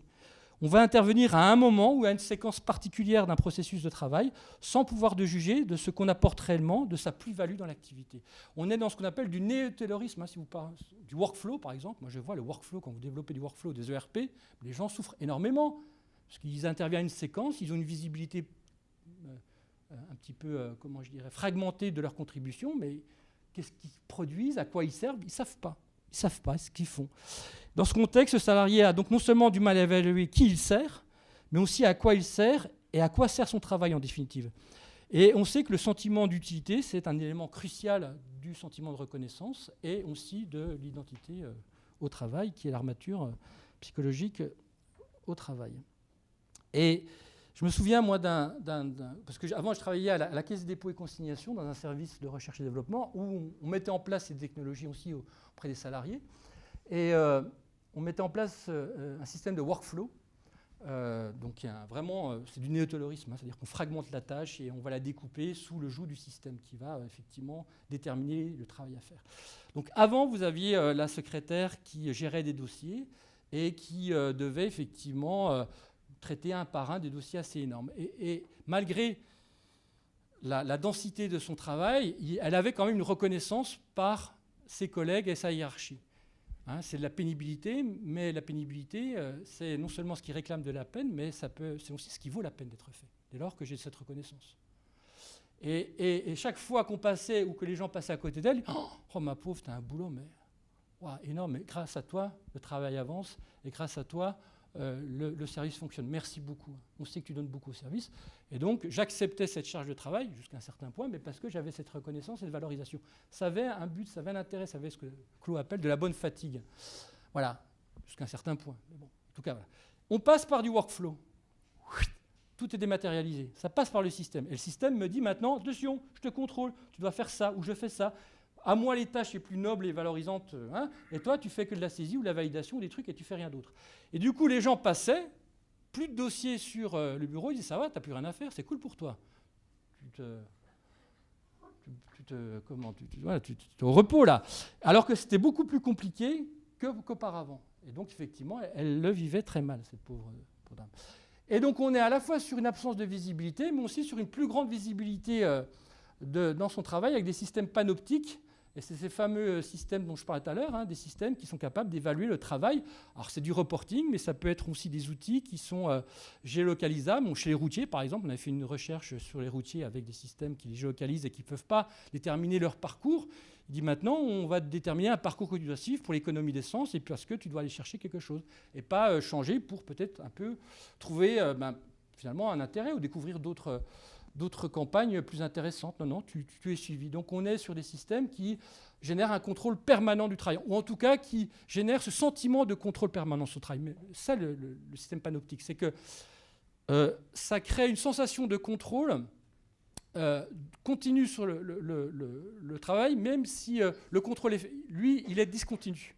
On ne sait jamais si on est toujours contrôlé, mais on a le sentiment d'être toujours évalué sur son activité, avec ces dispositifs-là.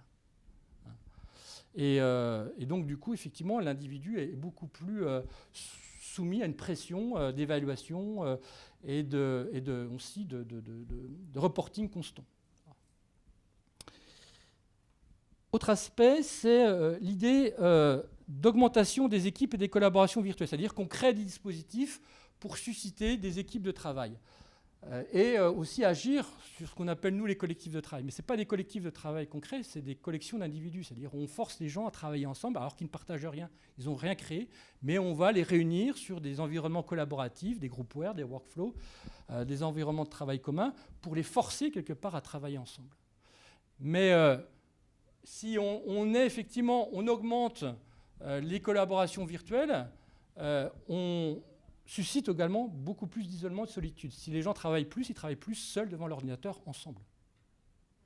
Mais ils se voient moins ensemble, ils travaillent moins ensemble sur leur activité, sur leur métier, sur les règles de leur métier, enfin tout ce qui est important pour nous, et qui crée derrière aussi, on le sait, une ressource et une force pour chaque individu. Non, là, on force à ces collaborations. Et donc, c'est vraiment des paradoxes importants. Il y a aussi cette idée de nomadisme et de sédentarité. De plus en plus, aussi, ça devient une des caractéristiques du travail moderne avec les technologies qui ont des répercussions sur les espaces de travail. On commence une thèse, par exemple, sur ce qu'on appelle le flex office, les environnements flexibles. On voit effectivement qu'on reconfigure les espaces de travail parce que les salariés sont moins présents dans l'entreprise, parce qu'ils ont tout dans leur poche. Ils ont tout sur l'ordinateur et donc ils sont mobiles, ils sont à l'extérieur, ils sont dans des tiers-lieux. C'est-à-dire pas au domicile, pas au bureau, mais dans des espaces qui les accueillent. Ça peut être le train, ça peut être des salles d'attente, ça peut être chez le client, ça peut être des espaces partagés au café, etc. Et donc, du coup, on n'a plus besoin de cet espace. Donc, c'est vrai qu'on est dans un nomadisme. Le bureau, c'est plus le lieu permanent exclusif du travail, c'est d'autres espaces. Et du coup, ça change aussi le rapport au travail, parce que du coup, vous êtes amené aussi à être interpellé dans des espaces et dans des lieux qui ne se prêtent pas à des communications et à des connexions au travail. Vous avez déjà vu dans le train ou l'avion des gens qui vont parler de leur rémunération, d'un recrutement qu'ils ont fait, ou de trucs très très sensibles, alors qu'ils sont dans un truc ouvert, quoi, où ils se cachent. Puis même, vous recevez chez vous un appel professionnel alors que votre enfant... Vous avez déjà vu cette vidéo où le reporter est dérangé par l'enfant qui arrive, voilà.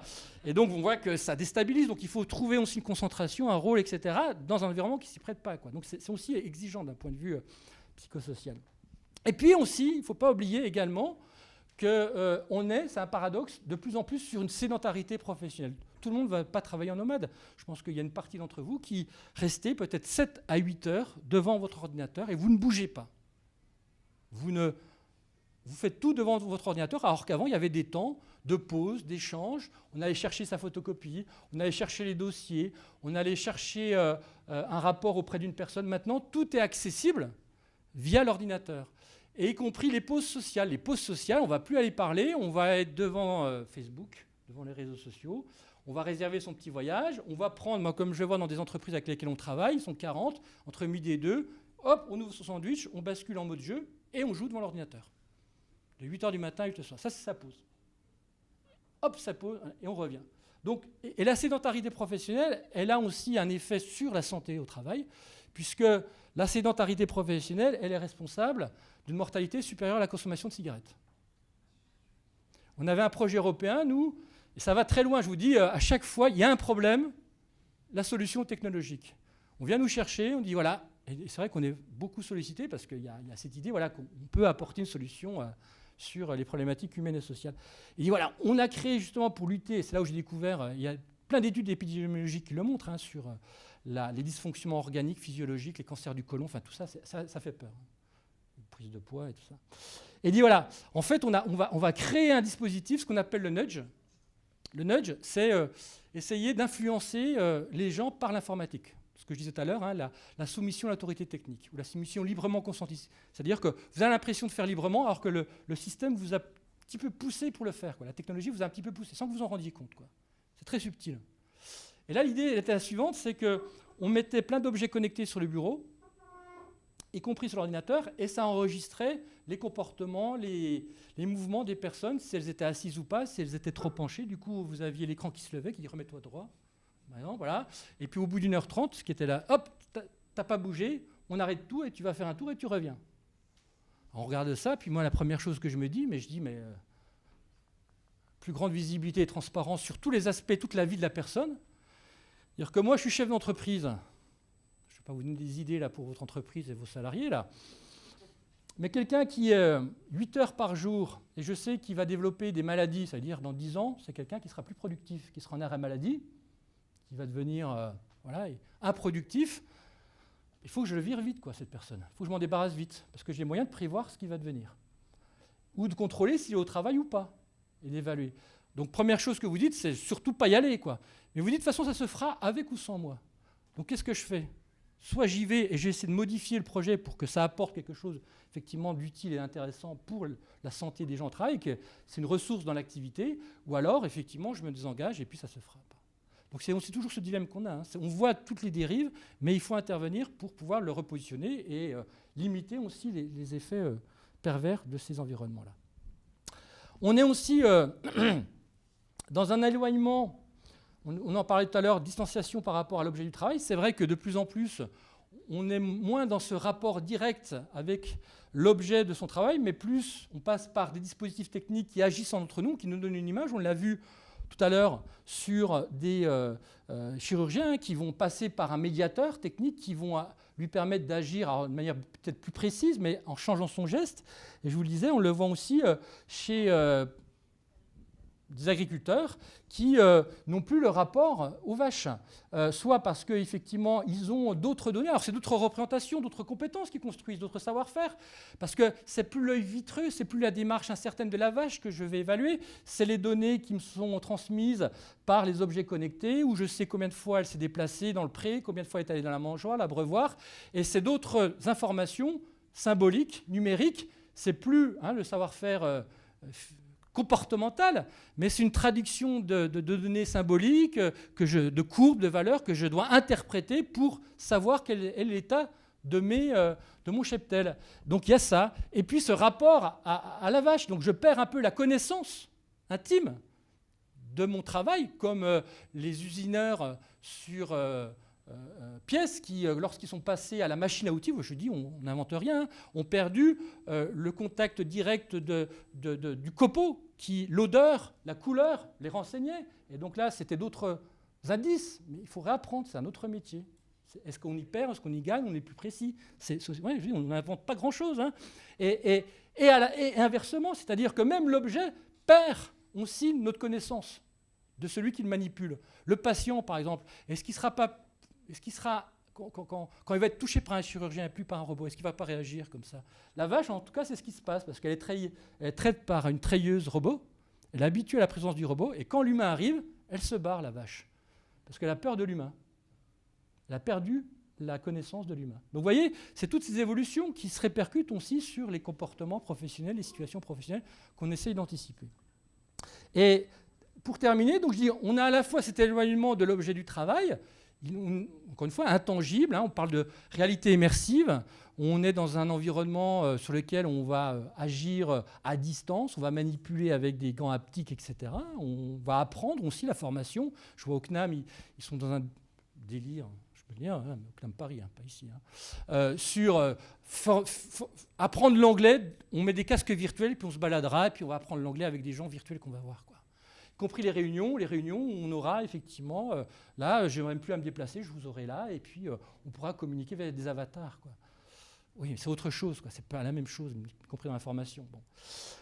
Et puis, on a cet éloignement vis-à-vis de l'objet du travail, et puis aussi une promiscuité. C'est ça le paradoxe, c'est-à-dire que le travail n'a jamais été aussi présent, pressant et oppressant que maintenant, justement, avec tous ces outils qu'on utilise, le smartphone, notre ordinateur, qui nous rappellent, même en vacances, même loin, qu'il y a une réalité professionnelle. On est interrompu, ça arrive dans des lieux, des contextes sur lesquels on était assez préservés. Pourquoi? Parce que ce sont des objets frontières.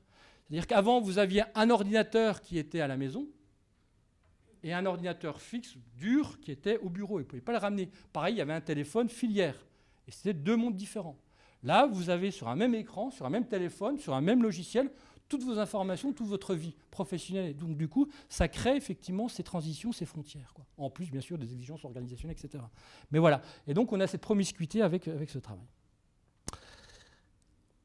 Alors, pour continuer sur ces usages, et je vais arrêter d'ici 5 minutes, c'est l'idée aussi de pourquoi finalement on est conduit à utiliser, à adopter ces technologies ou à les refuser dans nos activités, pas seulement professionnelles, mais notamment professionnelles. Il y a d'abord une première réalité qui est l'évaluation de l'utilité de ces systèmes, c'est-à-dire en quoi ces dispositifs répondent à un besoin. Ça, c'est la première chose.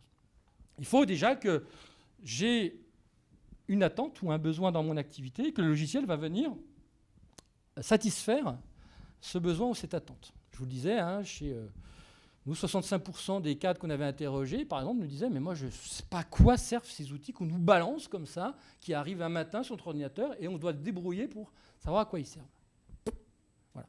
Deuxième idée, c'est ce qu'on appelle l'utilisabilité. C'est la facilité d'usage du dispositif, c'est-à-dire la simplicité d'utilisation du système. Alors vous voyez qu'on peut avoir des systèmes qui répondent a priori à des besoins, mais qui peuvent être très compliqués, des usines à gaz. ça y est, je t'ai enfin fait ton logiciel qui va te permettre de rentrer et à distance, hein, tous tes frais de gestion, de réservation de chambre, etc. Et ce sera remboursé. Génial. Sauf que vous y allez et c'est une usine à gaz. Bah, ça va pas. Et inversement, tiens, regarde ce que j'ai fait. Ah, c'est génial, mais à quoi ça sert? Oui, mais c'est pas grave. Regarde comme c'est beau. Ah, oui, mais à quoi ça sert? Donc, du coup, vous pouvez avoir un système qui est utile et pas utilisable, ou à l'inverse, quelque chose qui est très utilisable, mais qui ne sert pas à grand-chose. Donc, on essaie d'intervenir aussi pour pouvoir construire ces dispositifs. Troisième niveau, c'est l'accessibilité numérique. Il faut penser, je le disais tout à l'heure, que notre public, c'est des gens qui peuvent aussi avoir des besoins spécifiques.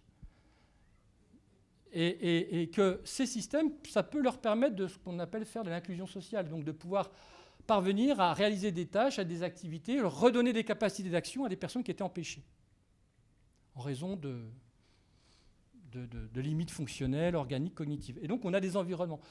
Et on a fait des recherches, pareil, avec le ministère, pour voir l'accessibilité des sites administratifs en ligne, notamment Pôle emploi, notamment les mairies, parce que ça leur redonnait du pouvoir d'agir à des personnes qui étaient aveugles, à des personnes qui étaient handicapées, qui pouvaient par exemple déclarer leurs impôts, qui pouvaient faire des recherches d'emploi sans passer par quelqu'un, ou sans être dépendants de quelqu'un, et ça leur donne des facilités, normalement, sauf que ces sites ne sont pas du tout accessibles. Et du coup, ça crée ce que j'appelle moi un plafond de verre numérique, parce qu'on ne le voit pas, mais eux, ils sont limités pour l'usage. Et donc, ils doivent repasser à nouveau par d'autres personnes pour faire les démarches à leur place. Parce que la plupart des démarches administratives, vous voyez bien, s'inscrire à déclarer ses impôts, s'inscrire, demander des actes de naissance, tout passe par ça. Et vous avez normalement un décret qui n'est jamais passé, hein, un décret qui date de 2006, c'est que normalement, toutes les informations, enfin, tous les sites administratifs en ligne devraient être accessibles pour les sites Internet. Tous les sites Internet administratifs doivent être accessibles pour les personnes en situation de handicap, comme le sont, vous savez, la loi sur l'accessibilité des bâtiments 2005, voilà, février 2005. Et donc, s'ils ne sont pas, on peut faire une action en justice, hein, pour discrimination. Et c'est un décret qui n'est jamais passé, parce qu'ils savent que les gens ne sont pas passés. Voilà. On a travaillé là-dessus, nous, justement, sur la mise en place de ce décret, etc. Et dernière, alors, donc un dispositif technologique doit être utile, utilisable, accessible. Et l'accessibilité, elle n'est pas seulement bonne pour les personnes en situation de handicap, et ce qu'on appelle aussi une conception universelle. C'est-à-dire qu'elle va aussi être bénéfique pour nous, hein. On le voit par exemple les SMS, la télécommande ou plein d'autres outils qui ont été pensés pour une population particulière, à besoins spécifiques, et finalement qui a été favorable pour l'ensemble des utilisateurs valides. Et puis une dernière chose, et c'est pas la moins importante, c'est l'acceptabilité de ces technologies. C'est-à-dire c'est le sens et la valeur de ces technologies dans l'activité que l'on fait par rapport à l'histoire de notre métier, par rapport à nos pratiques. C'est-à-dire dans quelle mesure le travail que je fais a toujours du sens, a toujours une utilité, je me sens toujours responsable de ce que je fais. Est-ce que les pratiques que je réalise, les tâches que je mène, les conduites professionnelles que je déploie ont toujours du sens, une utilité, un intérêt pour moi? Ou au contraire, est-ce que j'ai l'impression qu'effectivement je suis vidé de sa substance, que je ne suis plus l'acteur de cette activité et que le système me dépossède quelque part. Enfin, c'est très important et on le voit, on en reparlera rapidement tout à l'heure, mais c'est des choses qui peuvent aller très loin parce qu'un système, il peut être utile, il peut être utilisable, il peut être accessible, mais il n'est pas du tout acceptable. Je vais prendre un exemple par rapport à la situation de handicap. On fait des études sur l'usage à l'époque, c'était ANPE, pas Pôle emploi, c'était ANPE à l'époque, du site qui permet effectivement d'aller chercher des annonces, d'aller chercher des informations sur les salariés en situation de handicap, etc. Et donc, on fait ce qu'on appelle des tests d'usage. On place les personnes devant des écrans avec des personnes aveugles, avec des lecteurs d'écran et puis soit des plages braille, soit des synthétiseurs vocaux. Et puis, on leur dit, tiens, faites-nous tel scénario. Allez chercher une annonce d'emploi ou une information qui vous est réservée. Et donc, ils commencent à y aller. Et puis, mais on était sur une dizaine de personnes, toutes nous disent « c'est pas possible, ils l'ont fait, ils se foutent de notre gueule, c'est pas possible ». Je dis « ah bon, qu'est-ce qui se passe? Pourquoi vous réagissez de cette sorte-là » Et ils disent « en fait, on est arrivé sur la première page, le site internet nous a détecté comme quoi on avait mis un lecteur d'écran et donc a identifié que nous étions une personne en situation de handicap, et donc il nous a orienté sur un autre site internet que vous ne voyez pas, mais qui est à la fois a priori utile par rapport à nos besoins et qui est utilisable et accessible parce qu'il est paramétré spécialement pour nous et par rapport à notre incapacité de lecture. Il n'y a pas d'image, tout est structuré sur une information linéaire pour permettre une lecture linéaire d'écran. Et c'est vrai que c'est super bien adapté. Donc il était utilisable et accessible. Mais il n'était pas acceptable d'un point de vue identitaire. Pourquoi ? Parce qu'eux, ils veulent faire comme les personnes valides. Ils ne veulent pas être envoyés sur une voie de garage. On veut être soumis aux mêmes difficultés, traité de la même façon, et pas être mis sur un point de vue de la discrimination. Et ça, ce n'est pas acceptable, socialement. Et ça, on le retrouve du point de vue identitaire, du point de vue social, du point de vue organisationnel. Est-ce que les marges de manœuvre que j'ai, est-ce qu'elles augmentent ou est-ce qu'elles se réduisent dans mon travail ? Est-ce que je peux faire davantage ? Est-ce que je suis condamné ? Est-ce que le système m'oblige à faire plus de choses ? Et j'ai plus de liberté que j'en avais avant, mais peut-être que des fois l'autonomie, c'est aussi anxiogène. Débrouille-toi, on va te mettre un système où tu as tout dedans ce qu'on appelle du knowledge management. Toutes les conneries, toutes les ressources ont déjà été identifiées, tu vas là-dedans, tu vas les chercher. Oui, mais moi, attends, je vais avoir un petit prescrit, quoi. Je vais avoir une règle, une procédure, surtout je suis novice pour pouvoir la suivre. Non, le système va t'aider. Non. Ou alors, j'étais complètement libre avant, et le système va venir fermer ces espaces de liberté, ces marges de manœuvre. Et tu dois agir comme on te le dit. Ce n'est pas acceptable non plus. D'un point de vue collectif, c'est-à-dire aussi comment je m'organise avec les autres, les collectifs, les collections individuelles, etc. Donc ça, c'est des choses importantes. On l'a fait sur des voitures électriques, on avait une thèse aussi sur l'acceptabilité de la voiture électrique, on a fait plein de choses. Et il y a aussi un autre aspect sur l'acceptation, donc voir, effectivement, ce n'est pas seulement la représentation favorable que j'ai sur la technologie, ça c'est l'acceptabilité sociale, c'est-à-dire qu'on va faire des études pour, avant la mise en place d'une technologie, voir comment les gens se représentent la technologie. Et pour moi, ça c'est quelque chose qui est de la vaste fumisterie, parce que c'est ce qui marche le plus chez les consultants, chez les gestionnaires et dans nos disciplines. C'est-à-dire qu'on va balancer des échelles de mesure et des questionnaires, on va faire répondre à des personnes des questions pour leur dire qu'est-ce que vous pensez de cette technologie qu'on va implémenter d'ici 1 ou 2 ans ou 6 mois, vous avez une formation, donc on leur vend bien sûr toujours le mieux. Et les gens disent, en plus dans des situations des restructurations, j'ai eu une thèse où dans une agence où il y avait des licenciements, on a demandé à des gens de se prononcer sur une technologie, un ERP qu'on allait mettre en place, un logiciel de gestion. Et donc les gens, bien sûr, évaluaient de manière très favorable ces technologies. Donc il ne faut pas que ces technologies aient une évaluation, une perception favorable. Il faut que cette technologie elle ait un effet favorable sur l'activité. C'est ça qui est important. C'est l'effet favorable de la technologie sur l'activité qui nous intéresse. Et donc ça, c'est une chose. Et l'autre, c'est aussi que la technologie soit suffisamment flexible et souple pour pouvoir s'adapter aussi à toute situation, pour qu'elle soit appropriable. L'appropriation de la technologie, c'est très important. Parce que souvent, la technologie, elle est conçue de manière très figée, très sclérosée, très rigide. Sans penser, on le sait, que l'activité, elle est changeante, elle évolue, elle se transforme. Ou que vous-même, vous évoluez. Au début, vous avez peut-être besoin d'une fonctionnalité, puis peut-être d'autres, et puis vous pouvez adapter la fonctionnalité, changer, transformer, innover aussi dans l'usage. Parce que vous avez trouvé quelque chose qui correspond à votre besoin. Ou votre apprentissage, au début, vous êtes novice, puis après, vous avez envie que ça aille vite. Donc, il faut que le système s'adapte un peu plus à votre niveau d'apprentissage. Eh bien là, c'est la même chose. Il faut que le système soit adaptable à ces situations d'usage et à votre pratique et à vos besoins. Par exemple, là, si je dis est-ce que vous avez besoin, est-ce qu'un iPad est acceptable dans votre situation de travail ? Non, je n'en ai pas besoin. Sauf que dans les circonstances où je suis, un iPad, ce qu'on appelle la catacrèse, hein, donc c'est une transformation d'un usage pour un usage qui n'était pas prévu à son origine. Donc j'enrichis l'usage du dispositif pour en faire une autre utilisation que celle qui a été prévue. Pour ceux qui n'ont pas vu, c'est un iPad utilisant de ce plat en vidéo pour couper les tranches, voilà. Voilà, alors donc j'avance. Alors du coup, pour simplement terminer là-dessus, donc je vous disais, cette acceptation située, nous, comment on l'aborde ? Je ne vais pas rentrer trop dans les détails, mais sur 4 dimensions. Donc cette dimension personnelle, et ça rappelle un peu, pour ceux qui connaissent, aussi la dimension du métier, mais pas totalement de Clos, hein, puisque ça, moi, c'est une approche qu'on avait fait avant, pas avant Clos, mais de manière un peu en décalé avec celle de Clos, mais ce n'est pas totalement les dimensions du métier, mais on est dans des dimensions personnelles, on est sur une intensification ou sur un confort ou un inconfort émotionnel, en quoi la technologie crée une pénibilité, une charge de travail supplémentaire ou une efficience dans le travail. Sur une dimension interpersonnelle, on est plutôt effectivement sur savoir si ça favorise ou pas le développement d'un collectif de travail ou une collection d'individus. Ça change aussi les rôles et les places. Quand on est dans un environnement coopératif, ça donne des rôles, des droits. Quand vous êtes sur la coécriture, dans un environnement de travail. Et donc, ce n'est pas acceptable aussi de devoir changer son rôle et sa place ou devoir dégrader ce collectif de travail. Sur la dimension métapersonnelle ou organisationnelle, c'est effectivement les marges de manœuvre que le système m'impose ou me donne. Soit c'est ce qu'on appelle l'autonomie ou l'hétéronomie. Autonomie, c'est j'ai des libertés, mais on m'impose une liberté, ou l'hétéronomie, je suis dépendant du système, ce qui m'oblige ou ce qui m'empêche de faire. Et puis les dimensions transpersonnelles, c'est tout ce qui est professionnel identitaire, donc le sens, l'utilité, le pouvoir d'agir que j'ai. Et je vais vous donner simplement quelques exemples par rapport à ça. Sur l'intensification au travail, par exemple, vous voyez, ça c'est une étude qu'on avait faite sur des cadres, pour voir effectivement l'intensification du travail liée, et vous allez vous y reconnaître.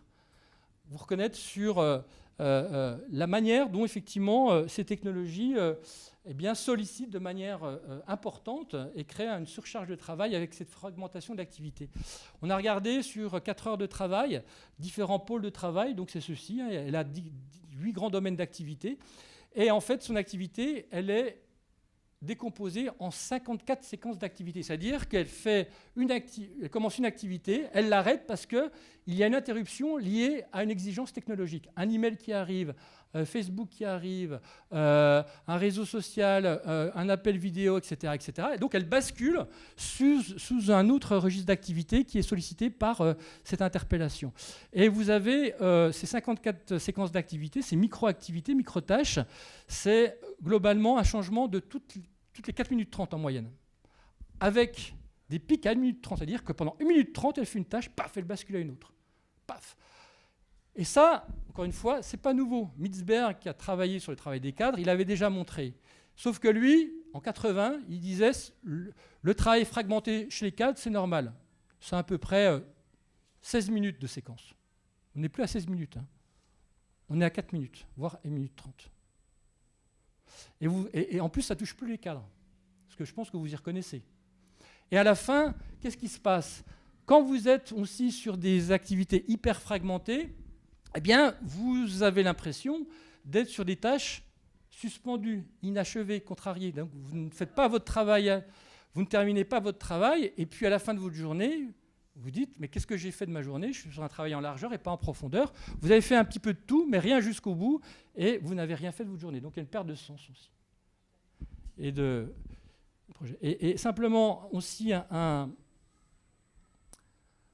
focus sur 11 minutes. Et c'est là où je disais le changement de séquence et de rôles différents. Vous voyez, sur 11 minutes, il passe sur 5 activités différentes. Donc interface web, régulation, organigramme, podcast, golf. Elle était directrice de la communication, donc elle organisait un événement golf avec différents responsables. Et donc à chaque fois, elle a une casquette différente, elle a un langage différent, elle a un vocabulaire différent, elle a un positionnement social dans le projet qui est différent, elle a aussi une perspective temporelle qui est différente, voire même une langue, anglais, français ou allemand, puisqu'elle était dans une entreprise multinationale. Et donc, il faut à chaque fois se remettre dedans. Et ça, c'est intellectuellement, c'est très, très éprouvant, quoi. Et très professionnellement, très déstabilisant. Et avec des interactions différentes et des outils différents qui réclament des usages différents aussi. Donc ça épuise. Là, quand je parlais d'intensification, c'est ça. Touche aussi bien les salariés que le manager, que les dirigeants aussi. Oui, c'est au-delà de ça. Alors, j'ai pas le temps je passe. Donc là, c'était par exemple sur la sédentarité et différentes études qui montraient ça, mais j'ai pas le temps, je suis désolé. Sur les aspects interpersonnels, donc de reconfiguration des réseaux sociaux, enfin des réseaux sociaux, de la déshumanisation des liens sociaux ou de la dislocation des collectifs, parce qu'effectivement, soit on dégrade les collectifs de travail, soit on oppose les individus les uns envers les autres, avec l'évaluation individuelle où les gens ne se font plus confiance. Dans la banque, par exemple, tous les matins, les gens étaient évalués sur les performances de la veille. Ils étaient classés en quartiles. Quartiles les meilleurs, les moins bons et les pires, sur les ventes, sur les rencontres. Et donc, dans des environnements où on restructure et on vire les plus faibles, bien sûr, le collègue devient un concurrent. Et cette concurrence, elle se double, pas seulement concurrence avec l'autre, mais avec soi-même. Parce qu'il faut toujours, vous êtes évalué chaque jour. Donc du coup, il faut être toujours aussi bon que la veille, sur une recherche de l'excellence et de la performance maintenue. Or, comme les sportifs de haut niveau, on ne peut pas être excellent à haut niveau. À un moment, on craque. Donc ça, c'est des systèmes qui, à la fois, créent de la concurrence et de la fragilité dans ces collectifs, et aussi déshumanisent les liens sociaux. Alors je pense que ça ne marchera pas, donc du coup, c'est dommage parce que j'avais une petite vidéo qui ne fonctionne pas. Mais c'est pas grave. Sur les régulations, je disais, d'organisation du travail, c'est est-ce qu'on prescrit davantage ou on donne davantage de marge de manœuvre, l'autonomie, ou voilà. Ça, je passe. Je vais vous montrer ça, si ça marche, j'espère. Oh là là. Vous savez, c'est le voice speaking. Alors, je vais en parler 2 secondes parce que c'est important. Vous voyez ce que c'est le voice speaking? Vous savez, on le voit souvent à la télé. C'est des systèmes alors, qui sont très prescriptifs, qui ordonnent le travail, c'est ce que j'ai dit tout à l'heure, infonormatif, c'est-à-dire qui disent comment travailler et qui évaluent si le travail a bien été fait. Et là, qu'est-ce qu'on a en fait? On a des systèmes qui, dans les centres logistiques, vous mettez un micro et ils vous disent « allez comme à Ikea, allez à ». Prendre colis B, vous le posez, vous dites OK, et il a validé, comme quoi il sort un colis, remet. Et donc, il leur donne toute la séquence de travail à faire. Vous avez déjà vu ça? C'est une voix un peu robotisée, métallique, etc. Alors, qu'est-ce qu'on se trouve là? D'abord, effectivement, on a une dépossession du savoir-faire de l'individu. Or, si on dépossède le savoir-faire de l'individu, c'est pour mieux le posséder, puisqu'on extirpe une expertise ou une compétence. Avant, il avait une liste, par sa compétence et son savoir-faire, il allait identifier le meilleur circuit pour aller chercher les produits, mais d'une certaine façon, parce que ça réclamait une compétence de haut niveau. Pourquoi je dis pas la compétence de haut niveau, c'est d'aller chercher les produits qui lui permettaient de faire une belle palette. Quand je dis une palette, donc une belle palette, c'est un trait de qualité, qui est cubique, qui s'encastre bien dans le camion, qui ne s'effondre pas. Et une palette où les produits les plus lourds sont en bas, et les produits plus légers sont au-dessus. Et ça, il faisait sa palette, il était fier. Le système, lui, ne s'encombre pas de ça. Si rentabilité, économie, si tu dois aller chercher ton produit le plus vite qui est à 5 mètres et après, par séquencement, te déplacer pour être le plus rapide, tu le feras, même si ta palette est construite de n'importe quelle façon ou si les produits les plus légers sont en bas. On s'en fiche. Donc du coup, il y a des conflits de critères de qualité entre ce que le système me demande de faire et ce que je souhaiterais faire. Et je ne m'y retrouve pas. Plus c'est des systèmes, vous voyez, en termes de gestion des compétences, je vous disais, c'est des outils aussi au service du projet organisationnel. Qu'est-ce qu'on fait? On appauvrit la compétence. On ne demande pas aux gens d'être compétents, on lui demande simplement de répondre à des ordres de la machine. Donc on appauvrit la compétence à des savoir-faire simples d'exécution. Or, dans des centres logistiques, on a besoin, dans des périodes de bourre, à Noël, d'avoir des gens qui sont hyper opérationnels. On n'a pas besoin de les former, on les met. Et surtout, avec un turnover immense, parce qu'ils soulèvent à peu près 9 à 10 éléphants par jour, donc ils ont des problèmes de TMS, de tendons et de musculation énormes, ils tiennent 3-4 mois et ils bougent. Donc oui, on ne se pose pas des questions en termes d'organisation de travail, c'est des outils qui permettent de maintenir la cadence et de gérer ce turnover, ce flux. Donc faut vraiment... Alors ça peut être des outils intéressants, intelligents, il y a d'autres outils qui ont été repensés, des collègues de l'INRS l'ont fait, mais encore une fois, du point de vue de l'activité. Et là, on a quelque chose à dire et à faire. Et dernière chose, du point de vue effectivement un peu identitaire et professionnel sur ce sens, c'est-à-dire que le travail que je fais, est-ce qu'il a toujours du sens, est-ce que j'ai toujours une reconnaissance, des qualifications ou une déqualification, une disqualification dans le travail. Autre exemple, c'est les sertisseurs de bijoux. Je disais, ça touche tous les domaines d'activité. Sertisseur de bijoux, vous dites, mais attendez, c'est un travail quand même artisanal, quoi, qui réclame une technicité, un geste particulier qui est transmis pas par la formation, mais par le compagnonnage. En plus, c'est chez des des joailliers, oui, mais la nationalité, c'est pas des Kurdes, c'est des Arméniens. Voilà, des Arméniens, et donc c'est une communauté fermée, ils transmettent vraiment des gestes très précis, et chaque objet est fabriqué avec l'âme de son sertisseur. Sauf que le fabricant dit il faut qu'on augmente notre productivité, il faut qu'on soit visible et qu'on tisse des liens avec notre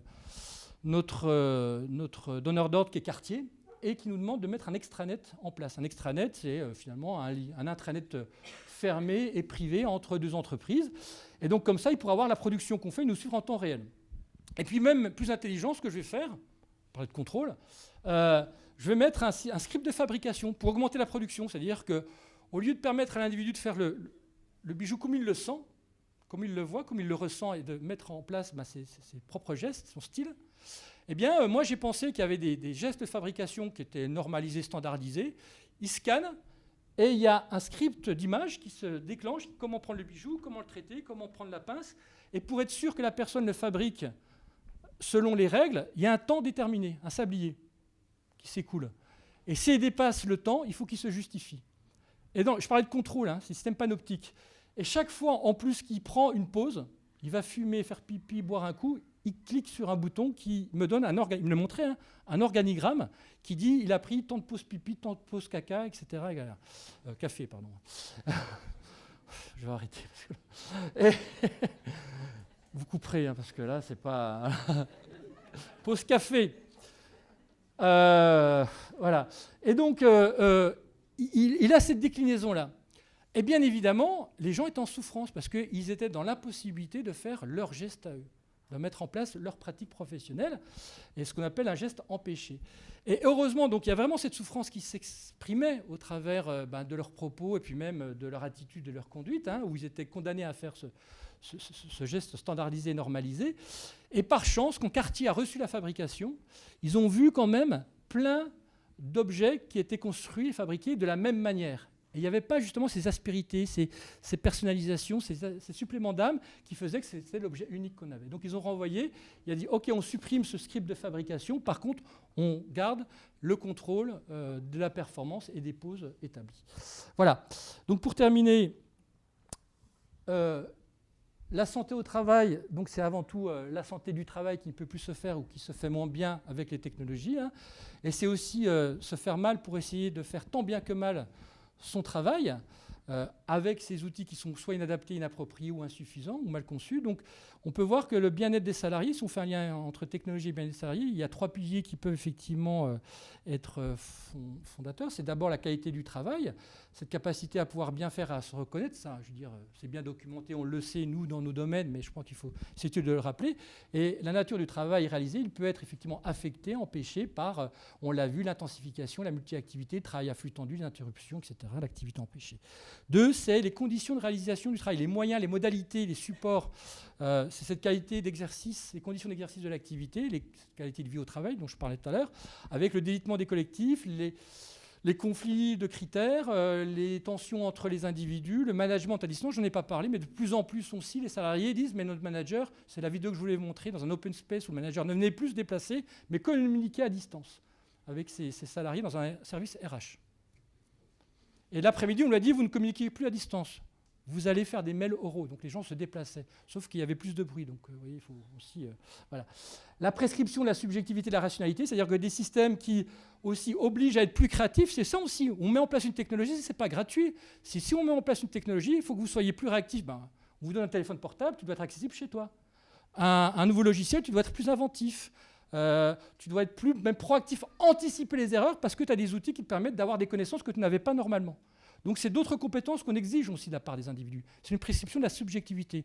Et puis une prescription de la rationalité, puisque, encore une fois, on est sur des systèmes qui normalisent, standardisent, qui rationalisent le travail. Et on lui donne une manière unique de le faire, comme j'en parlais pour le voice speaking, mais pas seulement, aussi chez les cadres dirigeants qui disent maintenant, les marges de manœuvre sont complètement limitées, puisque je dois faire du reporting constant, on me suit à la trace, des systèmes qui m'évaluent. Etc., les indicateurs, voilà. Et puis aussi, c'est la qualité de vie hors travail, puisque avant on avait quelque chose qui permettait peut-être de rééquilibrer, mais aussi cet espace hors travail peut être affecté et altéré par ces intrusions, hein, ces hybridations entre vie au travail et vie hors travail, de la vie privée. Et donc, voilà, je vais mettre ça, mais une technologie devient du coup acceptable du point de vue de l'activité et du salarié, et du métier, quand on peut agir sur elle, on l'a vu, hein, pour se l'approprier et la transformer, et quand elle agit aussi favorablement et durablement sur nous, sur notre activité, le système social dans lequel nous œuvrons, parce qu'on a parlé des technologies flexibles, en tout cas de l'appropriation. C'est là aussi quelque chose qu'on connaît bien chez nous en psychologie du travail, et notamment en clinique de l'activité. C'est l'idée que les technologies nous permettent de créer entre des choses des liens qui ne viendraient pas sans nous. C'est-à-dire qu'on est quand même toujours acteur de notre travail grâce aux outils. C'est un instrument au service de notre travail. Ce n'est pas nous qui sommes des instruments au service de la technologie, mais c'est la technologie qui est vraiment un appareil pour intervenir sur notre réalité, pour la transformer, cette réalité. Et c'est vraiment l'évolution du pouvoir d'agir. Ça, c'est important. C'est aussi quand les transformations à l'œuvre avec ces technologies font écho à ce que nous sommes, à ce que nous faisons, à ce que nous efforçons de construire quotidiennement par notre travail. Et puis, c'est quand elles nous permettent d'accomplir ce travail si beau, si intéressant, si efficient, et puis qu'elles soutiennent notre activité, son développement, son rayonnement et son renouvellement du métier également. Et puis, enfin, c'est quand cette technologie nous permet de mettre le travail en débat. C'est-à-dire qu'encore une fois, c'est un prétexte pour revenir sur cette activité et élaborer sur ce travail qui va, qui ne va pas, ou qui pourrait mieux se faire avec ou sans ces outils d'ailleurs. Voilà. Je vais arrêter.